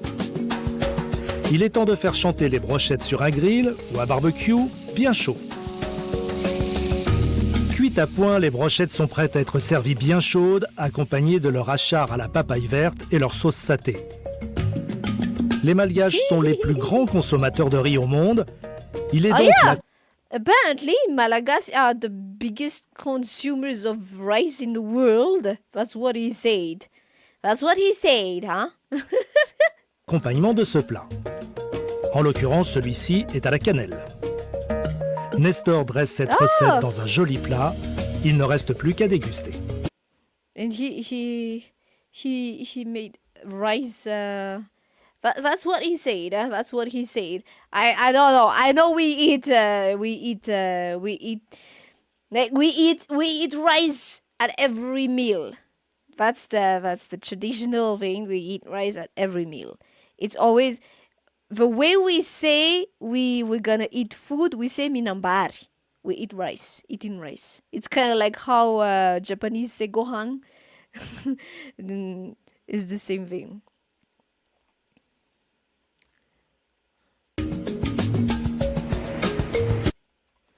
I don't know what he bases that off on, but yeah. The frustrating thing is our governments tend to import a lot of rice, despite the fact that we do produce rice.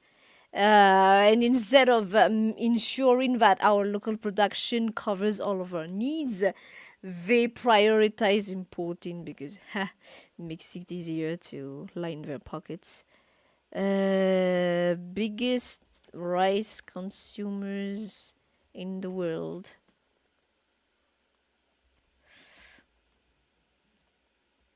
He says, what is he even saying? The AI overview does not see that. I don't know. Rice consumption. I don't know, per capita, per country, per. I don't know. He's talking out of his ass.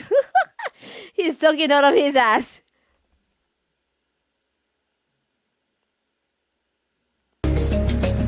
Pour cela, il faudra attendre un peu. Nous sommes de retour à Elville, sur le marché de Nosibé, le grand bazar. Tous les fruits et légumes sont produits dans les environs. Certains viennent de la grande île qui se trouve à une bonne heure de bateau.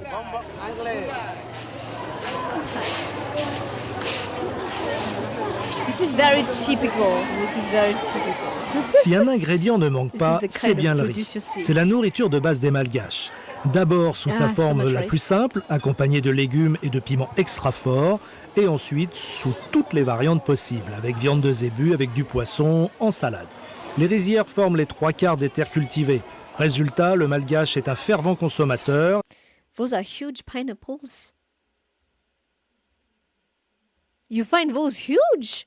Ah yeah, no, they're good. They're big. Si un ingrédient ne manque pas, c'est bien le riz. C'est la nourriture de base des Malgaches. D'abord sous sa forme la plus simple, accompagnée de légumes et de piments extra forts, et ensuite sous toutes les variantes possibles, avec viande de zébu, avec du poisson, en salade. Les rizières forment les 3/4 des terres cultivées. Résultat, le Malgache est un fervent consommateur. Il consommerait près de 135 kg de riz par an. So he's saying Malagasy would consume about 135 kilograms of rice per year, per capita. Oh.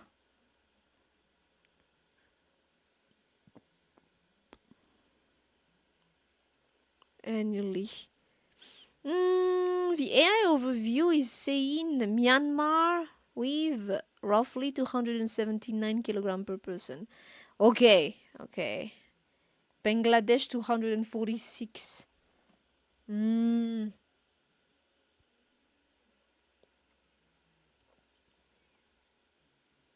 Well, that's not as much as what he's... okay. Un autre ingrédient de la famille The des orchidées 135 is not as much as those. fait la fortune de la région nord de Madagascar. La vanille, vendue bien moins cher sur le marché de Helleville que chez nous. Vanilla is produced in the northeast region, so it's pretty good. Like in the north region, it's pretty common, yeah. Alors ça c'est l'un des produits les plus célèbres ici à Madagascar. Dites-moi comment... Traditionally, Madagascar was famous for exporting vanilla, cocoa. C'est quoi déjà la girofle? Girofle en anglais. Cloves. Comment fait-on pour choisir de la bonne vanille? Celle-ci, elle est toute fraîche. Il y a fraîche, il y a sec. Si vous voulez fraîche, c'est bon. Comme ça, c'est bon. Et comment on fait? Alors, il faut encore la laisser sécher un petit peu. Il faut... Vous prenez comme ça, après vous allez en France, vous prenez emballage, vous laissez à la maison, vous coupez la corde, après vous laissez, ça arrive sec. D'accord. Il faut laisser sécher combien de temps à peu près pour que ce soit vraiment parfait? Si à sèche, même 2 ans, 3 ans, vous prenez une tige pour... D'accord. Oui. Ça peut donc se conserver assez longtemps. Et vous la vendez comment? Alors, vous la vendez... Ça, c'est un paquet... Okay, so he's saying that the vanilla you can conserve it, you can conserve it something like 2-3 years later. That because right now it's fresh. 2-3 years later, you can still take one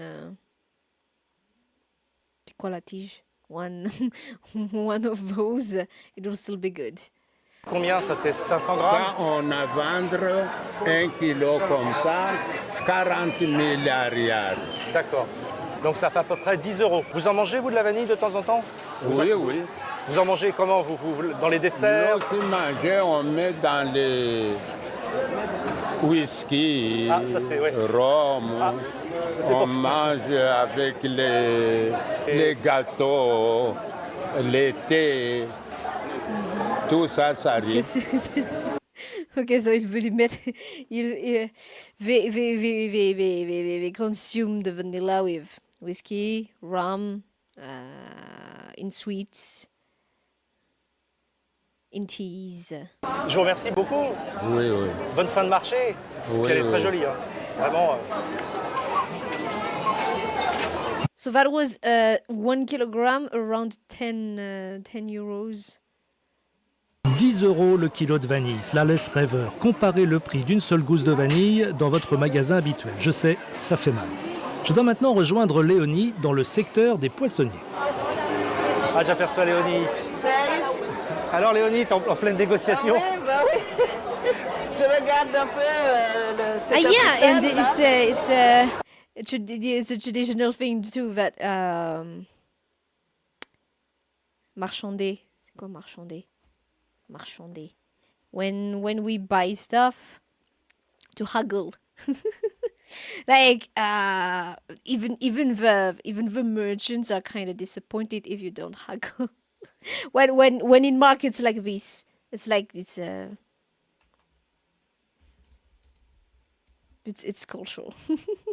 Ah, ça, ce sont de petits capitaines. Des petits capitaines et puis poissons. Although it depends, because like maybe sometimes they're like they've had a bad day of selling, And the merchant could be saying stuff like, no, but it's already the price. Don't haggle anymore. But typically you haggle. Like they give a very high price and you lower it and you try to meet it in the middle. Des marguerites. C'est quoi les marguerites? C'est très prisé, la marguerite. Montre-moi ce que c'est qu'une marguerite. Ah bah c'est pas, oui d'accord. Voilà. Ah, c'est parce que ça a la forme d'une marguerite, on le présente. Non, mais c'est son nom. Je ne sais pas de quelle origine, mais enfin, je pense que ce sont les colons avant qui ont donné ce nom. Parce que, dis-moi Léonie, Elle n'a pas d'écailles. dis-moi, la pêche c'est quelque chose d'important ici à Nosy-Be. Ah ben oui, on vit de pêche depuis toujours. De... 8 sticks of vanilla for 12 euros, yeah. You get 1 kilogram for around 10 euros. Il y a des pirogues qui arrivent toujours, comme ça se faisait dans le temps. Et puis après, il y a des grossistes qui achètent directement aux pêcheurs. Ils les revendent, par exemple, au marché. Et tout. Parce qu'on pêche aussi un peu dans les mangroves, dans les... Oui, mais le problème, justement, c'est les mangroves. Et il y a de moins en moins, quoi. Dis-moi, les gens, le poisson, ils le mangent comment? Ils le font frire, ils le font bouillir, ils le font... Ça peut être fait comme ça en courbouillant, de style roumaza. Comme ça peut être frit. Voilà. There's the traditional the traditional way of cooking fish, at least here in the Highlands, is you actually cook it with water and add tomato and onions to make a little sauce. But you can also eat it fried or grilled. Le poisson est plus cher ou moins cher que la viande? C'est-à-dire que c'est plus facile ici de manger du poisson? La viande est plus chère quand même. C'est quoi la viande préférée? C'est le zébu? C'est le zébu, il y a zébu et puis, je sais pas, ma connaissance, il y a que le zébu. Le poulet? Les poulets. Ça, les poulets, c'est pas bon d'être poulet dans le quartier. Hein. Les poulets, pratiquement le dimanche, on tue un poulet ou alors quand il y a un invité, souvent c'est de tradition de sacrifier un poulet. Je te laisse continuer tes achats. Moi, je retourne. Chicken. Chicken is like when there's an event, you have guests or stuff like that. It's pretty common to serve chicken. Faire un petit tour. But we have a variety that we call vakukas, Malagasy chicken. But it's pretty tasty. There are some regions, some places where it's really famous to have that make some very tasty chicken, fried chicken, and chicken broth. Mm. Je voyage beaucoup, hein. Et puis on se retrouve tout à l'heure. On se retrouve, bien continuer. Oui. Pendant ce temps, je vous propose de faire connaissance avec une recette de poisson très sympa, le filet de carangue en papillote de bananier et sa compotée de fruits, dont voici tout ce qu'il faut pour la réaliser. Okay, so now it's a recipe of fish, a leek, lime, soy sauce, pineapple, banana, mango, olive oil,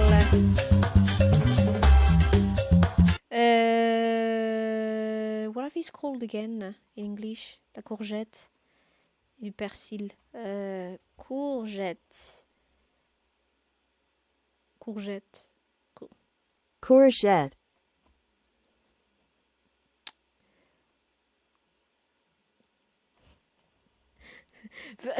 Google is just giving me courgette. Does that exist? Is that really it? Zucchini. Eh? This is what zucchini? No. I think that zucchini is very green though. And long. Zucchini? la courgette, c'est le zucchini?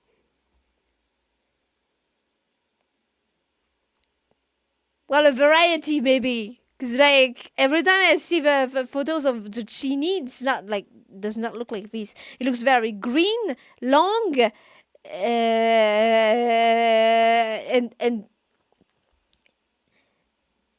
yeah, I don't know. Okay, whatever. Whatever you say, Google. Et le persil, c'est quoi? Parsley, yeah, parsley. C'est avec la feuille de banane que Nestor démarre cette recette. L'astuce consiste à chauffer sur le feu la feuille pour l'assouplir et éviter qu'elle ne se brise lors du pliage. Ensuite,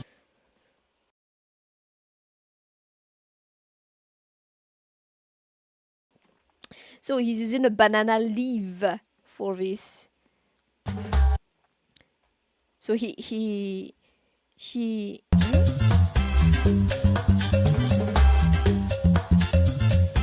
c'est avec la feuille de banane que Nestor démarre cette recette. L'astuce consiste à chauffer sur le feu la feuille pour l'assouplir et éviter qu'elle ne se brise lors du pliage. so now okay, so yeah, because he's gonna use the banana leaf to envelop the meat.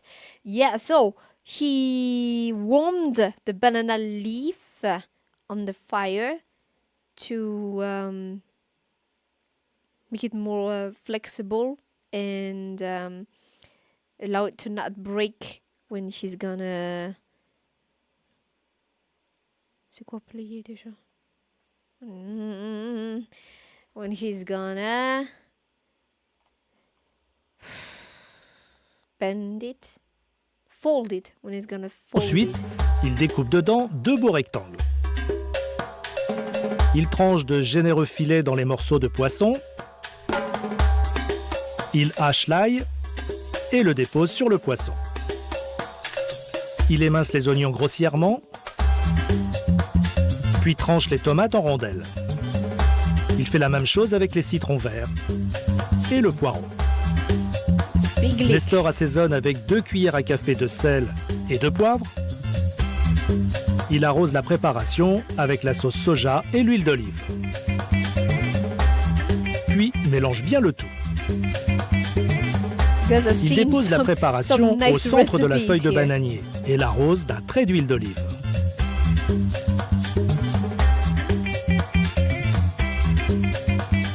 Il referme ensuite sa papillote avec un morceau de raffia.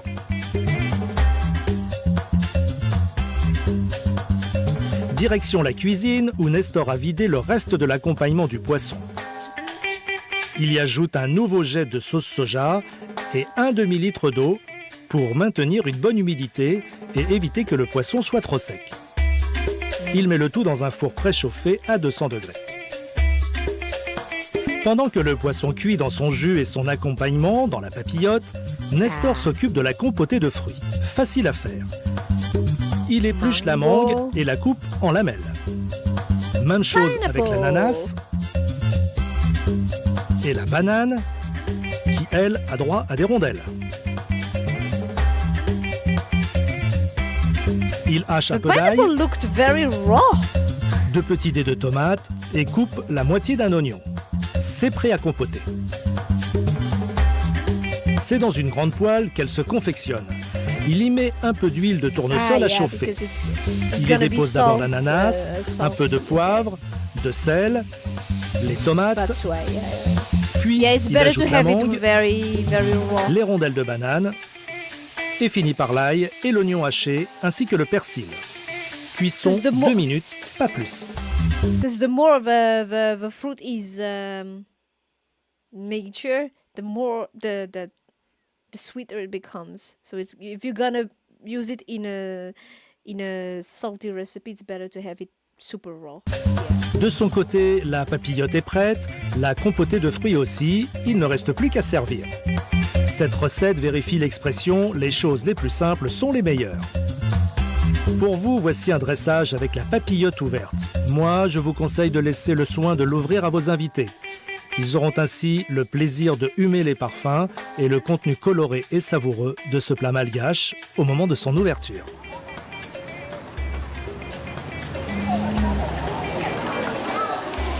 That is something that you would La find matinée- on the coast, like on coastal cities, because they have easier access to fish and many other fruits. On the island, on the highlands, it's more classic, I would say. It's more classic. We wouldn't be typically using papaya or mango in our recipes, for example. Et maintenant bien avancé, les clients commencent à se faire rares dans les travées du marché de Helleville. Comme dans tous les marchés du monde, c'est à ce moment que l'on peut le plus facilement négocier les prix. Je dois retrouver une nouvelle fois Léonie. Tout à l'heure, elle nous a parlé de mangroves. Elle m'a promis de me montrer un animal qui vit et qui est très apprécié dans les assiettes. Ah, je crois que la voilà. Tu commences, ça c'est les courses pour ce midi, pour le repas traditionnel? Oui, voilà, donc j'ai réfléchi, je vais prendre des crabes finalement. Ce sera quoi le plat de ce dimanche midi que tu prépares alors? Je préparais So they are found in mangroves. Do you know what mangroves are? No, you can probably just search it up if you don't know. But yeah, we have many mangroves, and well, but in recent years there's less and less of them. But you will typically find c'est quoi déjà les crabes? Crabs. I mean crabs. Yeah, you can find crabs or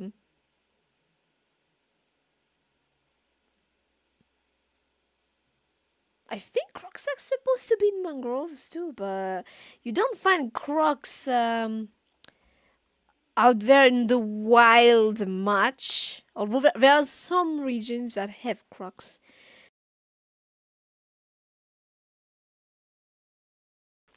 But you won't find them out there in the wild much. Donc le riz, il y a toujours le riz. Et le crabe comme plat qui accompagne le riz de toute façon, en sauce, donc crabe en sauce. Et puis il y a toujours un petit roumazave à côté, des petits achars avec Le roumazave, c'est... Le roumazave, c'est un bouillon en fait, pour nettoyer, pour qu'il enlève un peu, c'est juste cuit à l'eau. Une petite soupe quoi. Voilà, voilà.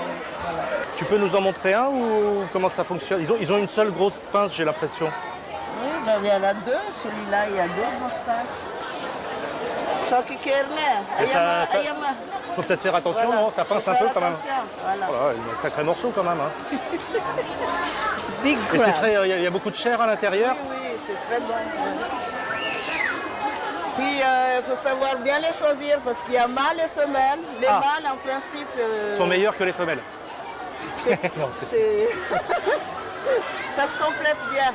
D'accord. Et on fait la différence Et comment alors? les femelles, elles ont souvent des œufs dedans, ce qu'on appelle le corail. Quoi. Parce que les gens aiment bien, les gens Oui, apprécient. c'est bien prisé ça. Et la différence, tu l'as fait comment entre un mâle et une femelle alors? Ben, on voit en dessous.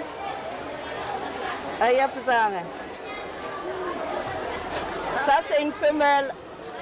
C'est une femelle. That's a female. D'accord. Ah, et la dame est en train de chercher un mâle. Ça, c'est un mâle. D'accord. This is Je a sais pas la male. différence, mais- La pastille est plus petite, là. Ah d'accord. Voilà. Léonie a acheté The Ah, et la dame est en train de chercher. D'accord. below it's bigger for the female. Ah, et la dame est en train de chercher un mâle. Ça, c'est un mâle. D'accord. Je sais The pas la male is différence. mais- smaller. La pastille est plus petite, là. Ah I'm not d'accord. sure I see, but okay. Léonie a So she was saying that well, you have to choose well, and there are female and male, and usually people like the female more because you have a chance to have eggs, which is nice. It's like it's crab eggs, kind of like how fish eggs are. So it adds It adds flavor. A acheté 2 crabes de mangrove pour le repas du soir. À Nosy-Be, comme dans le reste du pays, rares sont ceux qui possèdent un réfrigérateur. Les aliments tels que la viande et les poissons sont donc cuisinés le plus rapidement possible. Ce n'est pas le cas des fruits et des légumes. Bonjour. Bonjour. Dites-moi, vous vendez des fruits et des légumes. Qu'est-ce que... Mangue, papaye, ananas, orange, citron. Ah, c'est vrai qu'il y a beaucoup de choix. Bah, là, c'est les mangues, par exemple. C'est la saison des mangues en ce moment? Oui, c'est les saisons. Alors, donc des mangues, on en trouve un petit peu dans tous les repas, ça fait partie des desserts. Ici, évidemment, de l'ananas. Ananas. Ça, c'est un fruit un peu particulier. Qu'est-ce que c'est que ça? Mature. Et une mangarandate. Ah, bah alors ça, c'est... Bouse. Ah, bouse. Ah, c'est la fleur du baobab. D'accord. Et non, ce n'est pas la fleur, mais le fruit du baobab, appelé aussi le pain des singes. Son jus est très acidulé, il contient le fruit du baobab. Ah, c'est la fleur du baobab. D'accord.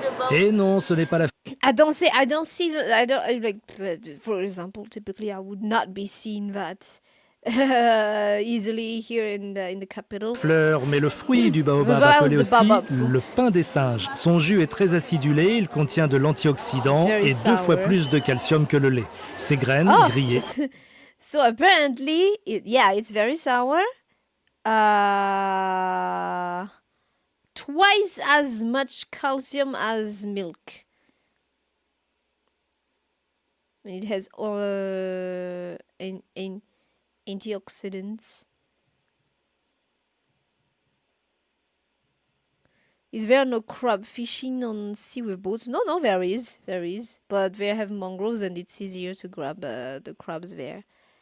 But there is. Sont excellentes. Suivez-moi à quelques centaines de mètres du marché dans l'un des quartiers proches du centre de Hellville.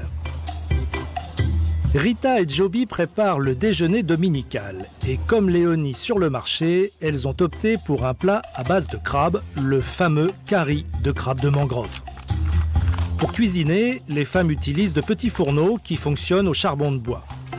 Les crabes de mangrove, qui viennent aussi du marché, ont été nettoyés de la boue et bien rincés à l'eau claire. Ils ont été soigneusement découpés en morceaux. Sur le feu, un peu d'huile a été mis à chauffer. Lorsqu'il est bien chaud, Rita y dépose les morceaux de crabe. Elle a mis de côté les pinces. Avec des tomates coupées, de l'oignon, elle a préparé un coulis qu'elle ajoute à la cuisson. So they cleaned up the crabs, cut them up, and then put them to cook in oil, and then they add some tomato Dans un sauce. faitout, elles ont fait bouillir dans de l'eau des bread muffins. Joby et Rita That's the cueillent famous, ensuite des feuilles rumazav. de morango qui serviront d'accompagnement des pinces.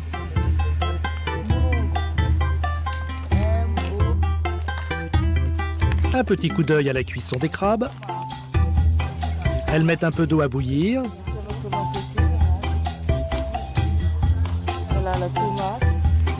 Puis, elles y versent un peu de tomates et d'oignons.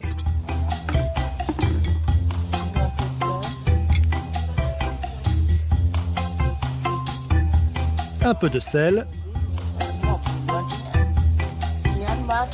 Et les feuilles.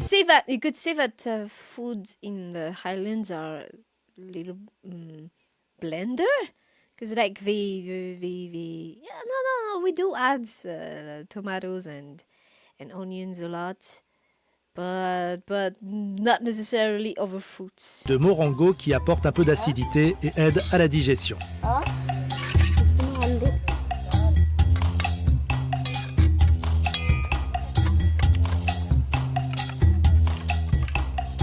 Une fois cuit, elles y ajoutent les pinces de crabe.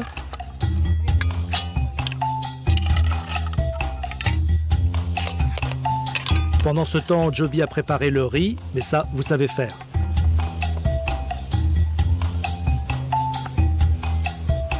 Les crabes sont maintenant cuits.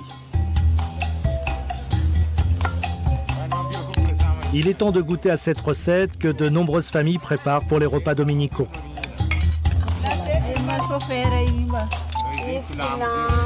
Traditionnellement, il n'y a que très rarement des tables pour manger. C'est souvent dans un plat commun que chacun, convivialement, savoure la cuisine de la maîtresse de maison. Le problème avec le crabe, c'est qu'il faut être patient et posséder quelques notions de mécanique pour le décortiquer. Mais c'est tellement bon. Je vous entraîne une dernière fois au marché de Helleville. Pendant que Léonie termine... So, he was saying that, well, like I said, it depends on the region. In this region, then, it is in rural regions, in more rural regions, people will not usually have you eat at tables, but on c'est quoi les nattes? On non, mais arrête ça.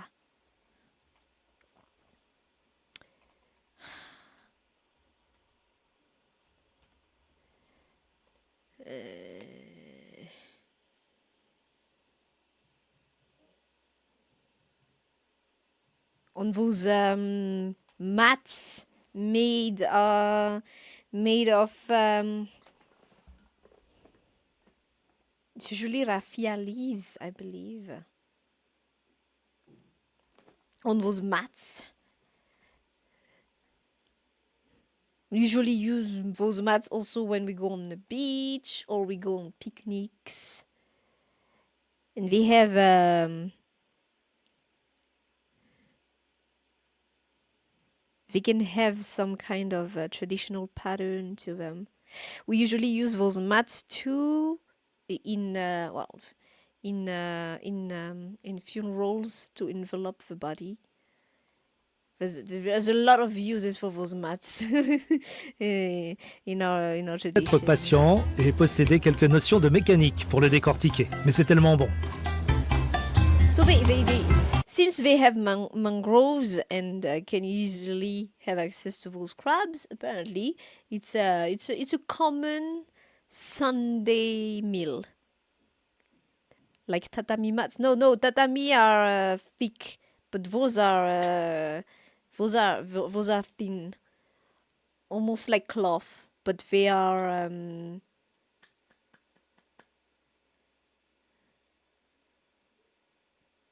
thin, almost like cloth, but they are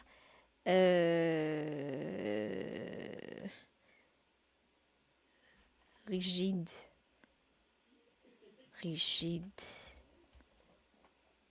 They are rigid. They're stiff. They're stiffer. You can roll them up. You can roll them up and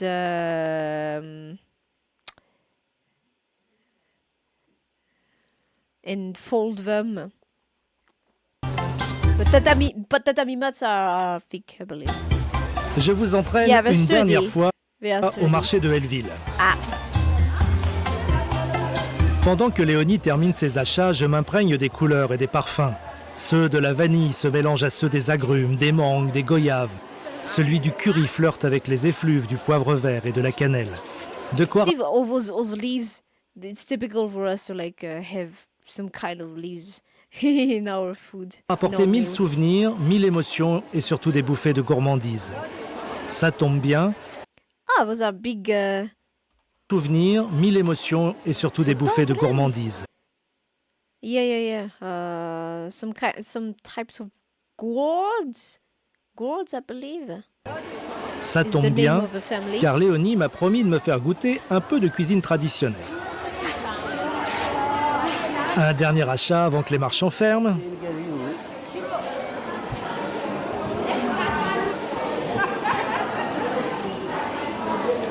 They still use franc, franc malgache, which was the currency before we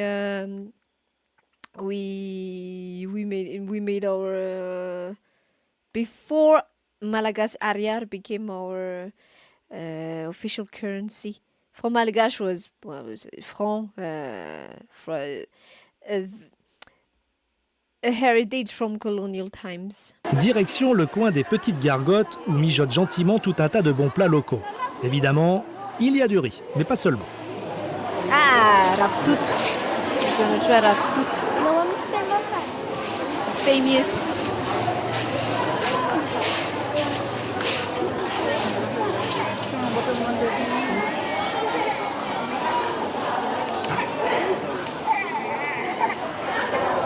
Ah, là, Léonie. Ah, ça, c'est la bonne surprise de fin de matinée. Je vois que côté riz, il y a ce qu'il faut. Parce que, bon, ben, ça creuse, The funny thing Et en too plus, in Malagasy is we usually say when you eat a meal, after you've eaten your meal, you're usually asked, are you full? Have you had your full? It's important to have your full first and foremost before asking was it good. Because you need to be full to have the energy to continue working. Les Malgaches sont gourmands. Voilà. Alors ça arrange bien. Qu'est-ce qu'on va manger alors? Est-ce que tu veux... Alors, on va manger. They eat a lot because you need a lot to keep up your energy. So yeah. Donc le riz traditionnel et bread manioc, les feuilles de manioc au lait de coco avec de la viande de zébu. Ah, il y a un petit peu de viande de zébu à l'intérieur. Dedans, D'accord. Et ici on a la charmande, Ça, un c'est... condiment qui accompagne toujours les plats. D'accord. C'est un condiment incontournable. Merci beaucoup Léonie de m'avoir accompagné dans la découverte du marché de Helleville. Tout le plaisir était pour moi. On va goûter, on va manger et puis on va terminer notre marché aussi. À bientôt. Très bien. Léonie, Merci. merci. À bientôt. Alors, on va commencer par quoi? On commence par le riz, on mélange, on mange un petit peu la viande. Ah ben oui. Alors moi je vais prendre Alors attends, un parce peu que de ça m'intrigue. Voilà. Alors, attends, je prends un petit peu de viande. Prendre un peu de ça. Ensuite, c'est drôlement bon, ça ressemble un peu à des épinards. Si vos voyages vous mènent un jour So à he Madagascar, said it tastes a bit like spinach, apparently. I've never eaten spinach, so I don't know. But yeah. ne soyez pas surpris si le chef de famille jette un peu de riz sur le sol avant le repas. C'est pour vous attirer les grâces divines. Moi, j'ai mis quelques grains dans ma poche, en souvenir, et qui sait, peut-être pour revenir un jour. Peut-être.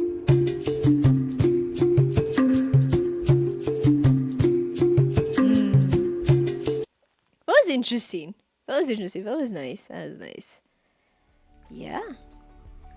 There's a lot to discover about this country. There's a lot to discover, but that's just a tiny bit. We've seen some food, we've seen animals, we've seen some landscapes. And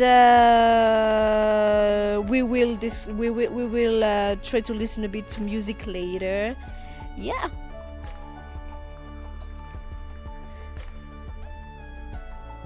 I think that was good. That was nice. That was nice. Oh, the chat is gone again. That we will not be able to discover everything that is worth discovering in the span of 3 hours, but I think those 3 hours were nice. We saw a bit of what could be of interest. So yeah. No, I'm happy. We saw some interesting stuff. And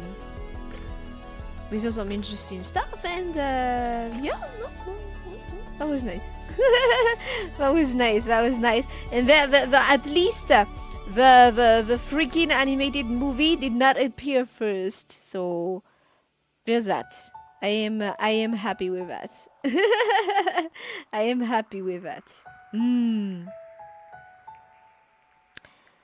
Well, I think we're gonna stop here for today. Tomorrow let's see our schedule. So we've done the reacting to videos about Madagascar. Tomorrow I'm gonna continue more Lords of EverQuest. In the meantime, Brova told me that he had actually well, no. You know what? I'll talk about it tomorrow when I play Lords of EverQuest. But yeah, tomorrow I'm continuing Lords of EverQuest.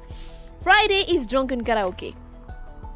I still have not decided on the set list. I think, you know what? We're just gonna roll with whatever. it will be a true karaoke, true Malagasy karaoke experience where it's like, oh, okay, well, you go through the catalog and you're like, okay, what song are we gonna sing? Kind of moment, I think. And then after that, I'm gonna talk about Malagasy music. We're gonna try to listen to some traditional, typical, famous artist music. That would also serve as kind of a little sneak peek for you, introduction maybe, for before the next the karaoke fully in Malagasy. I need to finalize this at least for that. And Sunday we're gonna finish with loads of EverQuest. I have 2 more campaigns to go through. I do not believe I'm gonna finish them in 2 sessions. We'll see how it goes. We'll see how it goes. But yeah, that will be it for today. Thank you so much for dropping by.